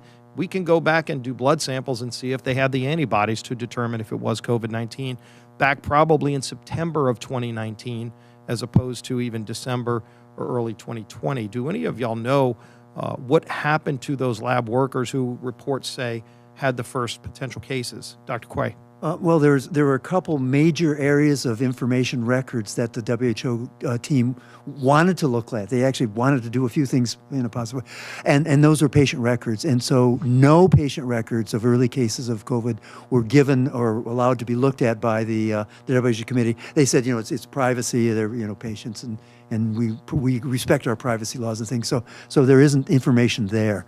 I have published a paper that examined a very complicated process of the 590 employees of the Wuhan Institute of Virology, which basically concludes that there is no statistical way that they didn't have positive cases there. China says they didn't, the WHO says they didn't, and with a 4% prevalence in Wuhan in general, they should have had them in the Wuhan Institute just by getting it, from the 7-Eleven down the street. So saying they didn't have any is a false statement. So having led the declassification of that information with the support, of course, of DNI Ratcliffe and Secretary Pompeo, not myself, but I, put the fact sheet together with colleagues in the IC and elsewhere. And, very high confidence. We put it in the declassified information that there were illnesses inside the Wuhan Institute of Virology, a cluster before anywhere else we knew of in the world. What time frame did you? I'm going to say what I know from another government that had people in there, okay? Because that way I'm not giving any U.S., information out. This is not information was received by the State Department. I heard it after I left the State Department. But I'm pretty convinced they know what was going on because they were working with the Wuhan Institute. It was mid-November, early to mid-November. There were workers falling sick, either with influenza or something that more or less resembled COVID. What the exact biology of this was, well, we don't know. We may never know. But I do believe, having led this effort to sort of get to the bottom of this can of worms in the intelligence community, there's a lot of data that's in our possession. There's a lot of data, and Admiral Giroir can talk about it, at NIH and its databases. That's what these scientists out at the Hutch Institute out at the University of Washington recently discovered, that even even in March of last year, there were Chinese calling up or sending emails to NIH saying, please take down the blast sequences we've run on your data system for genetic analysis because we just want them taken down. Well, of course, those were probative elements in showing that the Chinese were sicker earlier than they ever admitted. And, may have even had evidence in some of those sequences that this was spreading in a way that would have... It'd be important to get that information. Of course. Let me ask all of you, yes or no question, Senate Bill 1348, which I referenced earlier, this is the bill that requires the Director of National Intelligence to declassify information relating to the origin of COVID. Again, this bill passed the United States Senate unanimously, still has not come up in the House. Do you think it'd be helpful for the world to know if we were able to declassify that information? Would you support getting this information declassified? I know a lot of the information that is classified, and I'd say your ears will bleed. When you think of it, your eyes will cry. So you would support declassifying this information? It's pretty amazing things, but there is also a lot of information that was never classified. The top sequence companies... And I know I want to run through and get the rest. Dr. Muller, would it be helpful to get that information declassified? You're asking me? I believe it would be very important. Dr. Quay? Not for determining whether this was a lab leak, because I think the scientific evidence for that is compelling, but for understanding more of the details of what the program was going on. Yes, very important. Dr. Quay? Yeah, I believe it would be very valuable for that. And I just adding other things we were talking about being in the fall. November 12th, 2019, 3 scientists at Wuhan Institute of Virology. You know what they do? They file a patent in China for a tourniquet to prevent bleeding if you get bit by an animal. So you don't get infected by the virus in the animal. November 12th, 2019. Dr. Giroir. I think as much as possible, I certainly wouldn't want to jeopardize our sources and methods in China because we're going to need those. But as much as possible that we can, that would shed light without jeopardizing our sources and methods, absolutely 100%. Thank you, and that's what this legislation would do. Hopefully it gets brought up. I'll go back then to the other comment that Chairman McCall made. And, we had heard about these military games back in October of 2019, the Military World Games. About 10,000 athletes from over 100 different countries participated. This was in October 18th to 27th of 2019 in, yes, of all places, Wuhan, China. Many of those athletes reported flu-like symptoms. At the time, COVID-19 was not known for testing purposes to determine if that was it. Looks like that may have been the case. Have we been able to get information about was that maybe the first super spreader event? And the other thing was, getting back to that earlier question, if we would have known in those early months that this was a lab-made, genetically engineered virus, not a bat to animal to human virus, if we would have known that at the beginning when China knew it, could that have saved lives here in America and throughout the world? Second question first, whether it was laboratory-derived or natural, if we would have had open access the moment it started spreading, we could have saved lives. Secondly, if we knew it was lab-derived, that would be an extra bonus for us to save more lives. And to expedite a vaccine as well. To expedite a vaccine, all of the above. The third part about the games, I have no information about it, but I tell you, every CDC detective and everybody at the NIH sort of be looking at that could really reveal information about the origins. I don't think we have anything in those athletes. Maybe the State Department does, but I don't. Yeah, Dr. Quay. Well, since they were Olympic-style games, they should have blood samples for drug testing. And so I asked David last fall if we should try to see because the sample should be in the refrigerator. Do we know who would have that? I mean, it was put on in China. Perhaps. I'm not sure of that, but one thing I would like to add: if I had a test tube of this virus in 72 hours in a laboratory, I could tell you how much more virulent it is in SARS-1 or MERS. So that would have been very helpful in the fall. Dr. Mueller? No further comment. Dr. Asher, any other points on that? We were told by the Army that they had, reason to be suspicious, but I never actually got any further information other than they were. Yeah, we've been having a hard time getting DOD to give us some of that information now. Again, it would be helpful to have that kind of they would have it. I hearing. mean, these athletes are highly tested. I mean, anybody who's traveling abroad, we all get, I mean, I just would be shocked if we don't have that data. I talked to the Veterans Administration, of course, to the Army, our Army medical system, and other services. Well, we'll keep pressing for that. Thank you. Next, we'll go back to Mr. Comer. Thank you. Dr. Gawa, the WHO is supposed to be an apolitical part of the United Nations at the center of a response to a global pandemic. Yet throughout this pandemic, the WHO has shied away from placing any blame whatsoever on China. Can you explain how this false claim hindered the U.S. and the rest of the world from ramping up the proper response to this pandemic in a timely manner? Complicated question. Saying the UN or the WHO is non-political is just, it's fantasy. It's all political, right? There are people who are in the WHO, nation states, who are actively promoting their own agendas, both at the WHO and by subsidizing other smaller countries so that they vote together on a block. This goes everywhere from U.S. Ethical values that we're trying to promote throughout the world, including democracy. It also goes to agricultural products where people are trying to use health and certain practices as an excuse to boycott U.S. and to bring down our agricultural industry. So these places are by nature political. They can be a lot more than that, but they are political, and don't be fooled that they aren't. Secondly, I'm not sure how much the WHO statements influenced us, but it certainly influenced the U.S. media and social media. And it's very interesting to me how that's sort of selectively taken. So if the WHO says it couldn't have been a Chinese lab leak, then everybody agrees with that, and that's the truth. But if the WHO says children under 5 should not wear masks and children under 11 only wear masks in certain circumstances, that's not picked up by the media.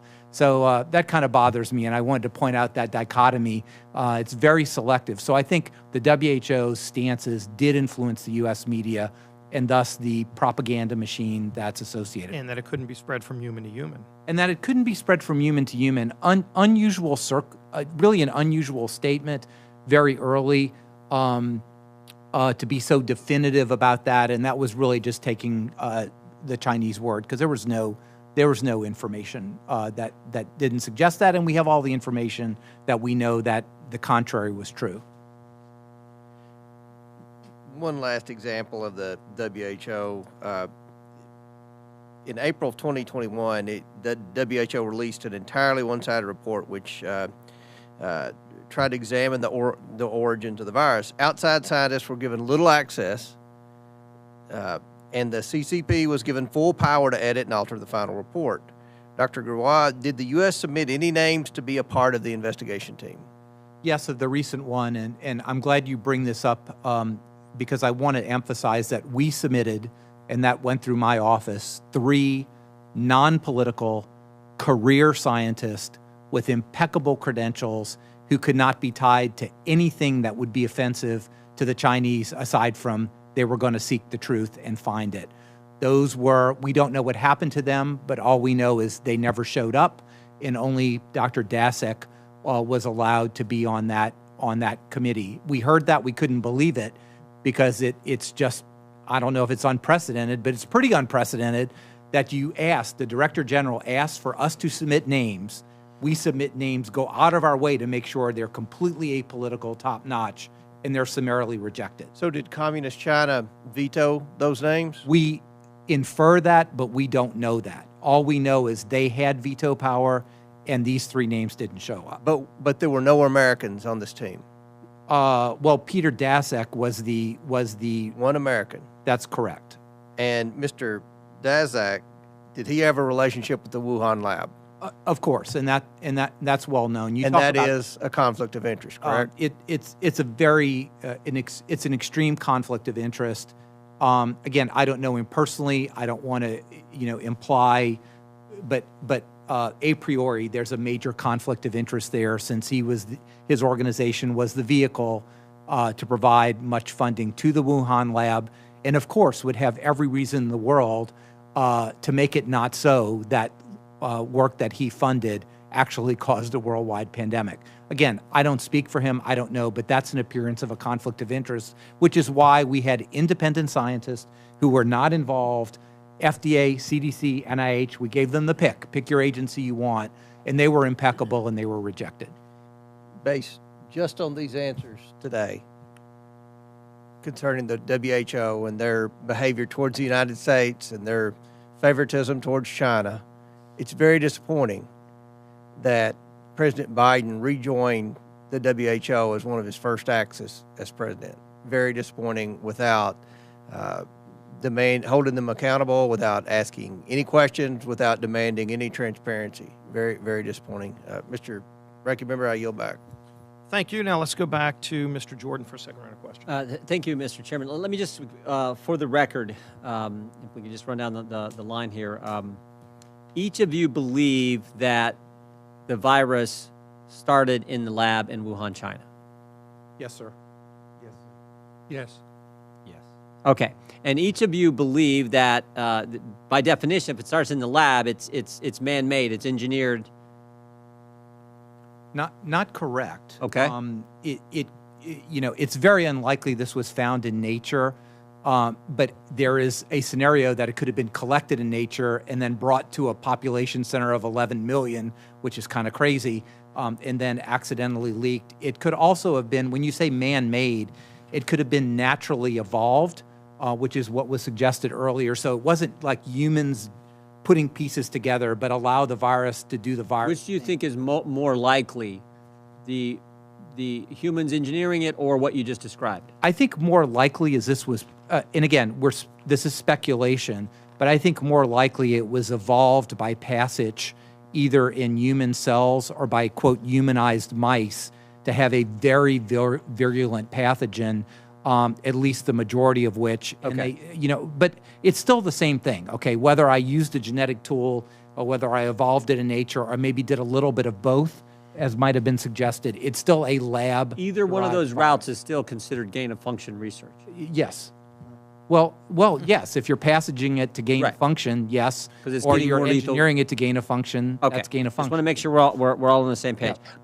And do we get to answers? Yeah, I saw head shakes from everyone, so I'm thinking that on the first part. Yeah. I'd like to distinguish between gain of function, which is where a virus is brought in and you could do 3 kinds of manipulations to it, and something I call gain of opportunity, where you do what the doctor said and go out into caves and things, and you bring them back to a population center, and they've been used to being in a vat fighting with all kinds of viruses, and now you make 1,000,000 times as many copies in one dish, and the person doing that gets a chance to get infected. So gain of opportunity is a natural virus that is in Wuhan that escapes, and then gain of function is a virus where you've played with it. But we haven't found this being a natural virus. And, no, of course not. So. It's a gain of function without any doubt. Mr. Mueller? Yeah, I would say that that the evidence that this was created by manipulation, by gene splicing, as well as gain of function, is compelling and beyond reasonable doubt. The scientific evidence is very strong, remarkably strong, stronger than anything. You think it's engineered? Engineered. Okay. Yeah. Basically, I have been involved in many scientific discoveries, And I have never seen such compelling evidence, even for those scientific discoveries. That's where I was at. In Fine. physics. All right, Dr. Asher. Just the key thing is to ask as you move toward declassification of information that needs to be seen, protecting the sources and methods, just ask how much intelligence there is on it coming out of nature. Right. You'll be interested in that answer. Yeah, I think we know that. Almost rhetorical, right? If we had known it was from the lab, and as Dr. Muller points out, engineered, I think you said earlier, Dr. Giroir, that would have helped us save lives. Is that true? I do believe that.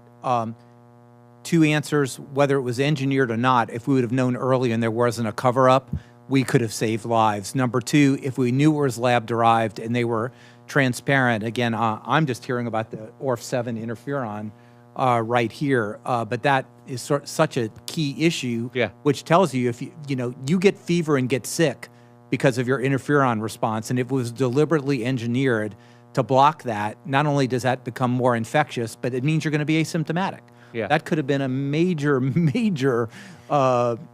important finding for us to know early if that were true. Dr. Quay, do you believe if we'd have known early, we'd have saved lives? Yes. If again, as I said earlier, if I had the virus in 72 hours, I could have predicted all of the transmission and asymptomatic from the virus itself. So, Dr. Muller, if we'd have known early that this was from a lab and an engineered virus, do you think that would have helped us save lives? I have no scientific expertise on this. I have my own personal opinion, but I defer to Dr. Quay on such issues. Okay, Dr. Asher? The key question, I think, is did we actually know and not process the data? And that's something we can fix. It's not that we can't expect the Intel fairy to exist on the policymaker's desk and say, oh, what do you want to know today? But certainly at State Department, we would have liked to have known that the Chinese were working on the types of research we later learned they were, and that maybe was in the possession of our government while this was happening. Well, so we might have known, but didn't actually know. You understand? It's sort of a weird thing, like with pre-9/11 information. Well, I'm going to take it a little broader, but you're sort of getting to the point I wanted to make is Dr. Fauci was on notice on February 1st. Actually, take that back. He was on notice on January 31st. We got the email where one of the scientists who gets American tax dollars sent him the email and says, the unusual features of the virus make up a really small part of the genome, so one has to look really closely at all the sequences to see that some of the features look engineered. So the top guy on this in our government, the spokesman for the past year and a half, knew clear back on January 31st, 2020, and he also knew this sentence, we all find the genome inconsistent with expectations from evolutionary theory. So we were on notice back on January 31st, but I think the guy who had this and was on notice downplayed it and actually manufactured an article to keep the American people from knowing this. Well, we were on notice in February of 2017 when the French government that had the most sophisticated technology employed in the world, they gave to the Wuhan Institute, were kicked out and told the world that they thought this might be the beginning of a WMD program. So now that didn't mean the President of the United States or anyone really knew about it, but those of us following the technology knew about it. But that's different. That is it's a little different, but no, it's a lot different because this is a guy in our government who gave Dr. the very Fauci grants should who's have now known on about notice. it too, shouldn't he? I mean, it's his counterpart in France. They were supposed to have 50 of their researchers from his French counterpart on station, and they were evicted. Dr. Ash, let me ask you a question. Earlier today, you talked about this came from the lab, and the question is it just a leak from the lab, or is it a bioweapon?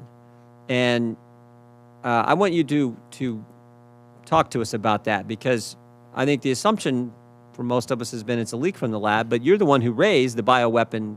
You brought up that term, and you've been at the State Department. I think you were at the State Department for over 25 years. In and out. In and out, educated at Oxford and Cornell. You know a little something about all this stuff. Tell me your answer to, was it just a lab leak or was it a bioweapon? They were working on a program related to synthetic biology and gain of function using the serial passage evolutionary or convolutionary technology approaches. Quite publicly, actually, that they had said in their 2011 Declaration of the Biological Weapons Convention and other places, including speeches by their generals, was related to their future of warfare, of hybrid warfare. So, of course, they were working on dual-use research of concern. It's called DIRC. And the DIRC, in this case, again, if it gets out of a lab and it's not contained promptly, could result in a weapons-like release. Okay, whether they deliberately did it is, I have very little sense they did. But were they deliberately working on developing the capability to use advanced pathogenetic capabilities of war in a way that no one's seen ever employed? Yeah, they were. Of course they are. That's what the Chinese have been talking about publicly. So, I mean, there shouldn't be any surprise here. I just don't know why no one paid attention to it. Finally, if I could, Mr. Chairman, last question is, I think earlier when I was not, had to go vote, Dr. Gerard, you mentioned something about human DNA and American going to China. So I didn't catch that. Could you fill me in? So Dr. Asher talked about export controls for biotechnology, and I know he knows this as well or better than I do, but it's not just technology, but it's information, and our genetic information is actually critical. And I do assess that the Chinese have set up circumstances that they're doing a lot of our gene sequencing of Americans that are through normal labs or even through studies at the NIH. And they're doing that for a reason, and that genetic sequences are powerful. They know our vulnerabilities. It is the first step in devising a potentially ethnic weapon, as was discussed by Dr. Asher. And similarly, I don't know if it's still the case, but I believe it is, you're not going to see any genetic sequences of Chinese exported out of the country. That was a law. There's a reason for that. And when we talk about export of technology, export of our genetic information may be the most important key that we need to stop. Well, I want to make sure I understand this. So American genetic information is going to China. The same China that Dr. Asher talked about is doing bioweapon research with this stuff. And you're saying that combination is of particular concern. Oh, it is an absolutely huge concern from where I sit. And again, I've been out of the formal bioweapons defense, part of the government for a period of time. But genetic information is very powerful, right? It decides who we are. It tells us about our vulnerabilities, not only disease states, but potential for genetic weapons. And what I mean by that is there are variations in receptors and other things that vary by populations, and those can potentially be exploited so that a new pathogen would differentially target a race, a European ancestry versus someone else.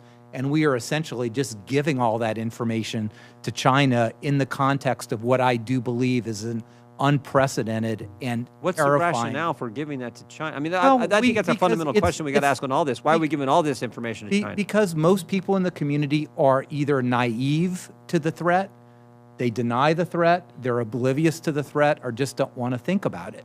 And that's my assessment of many of the people involved in research. It's not that they're evil, it's not they're giving it to them, but they don't just understand what is happening in China and other places. Wow. And we're providing this in a naive fashion across the board. And I just wanted to point out that genetic information, and again, I hope Dr. Dasher would agree with this, but genetic information is one of those things that we should be keeping as a vital national security secret, and not providing it to adversary nations who wish to develop weapons, even openly in the literature.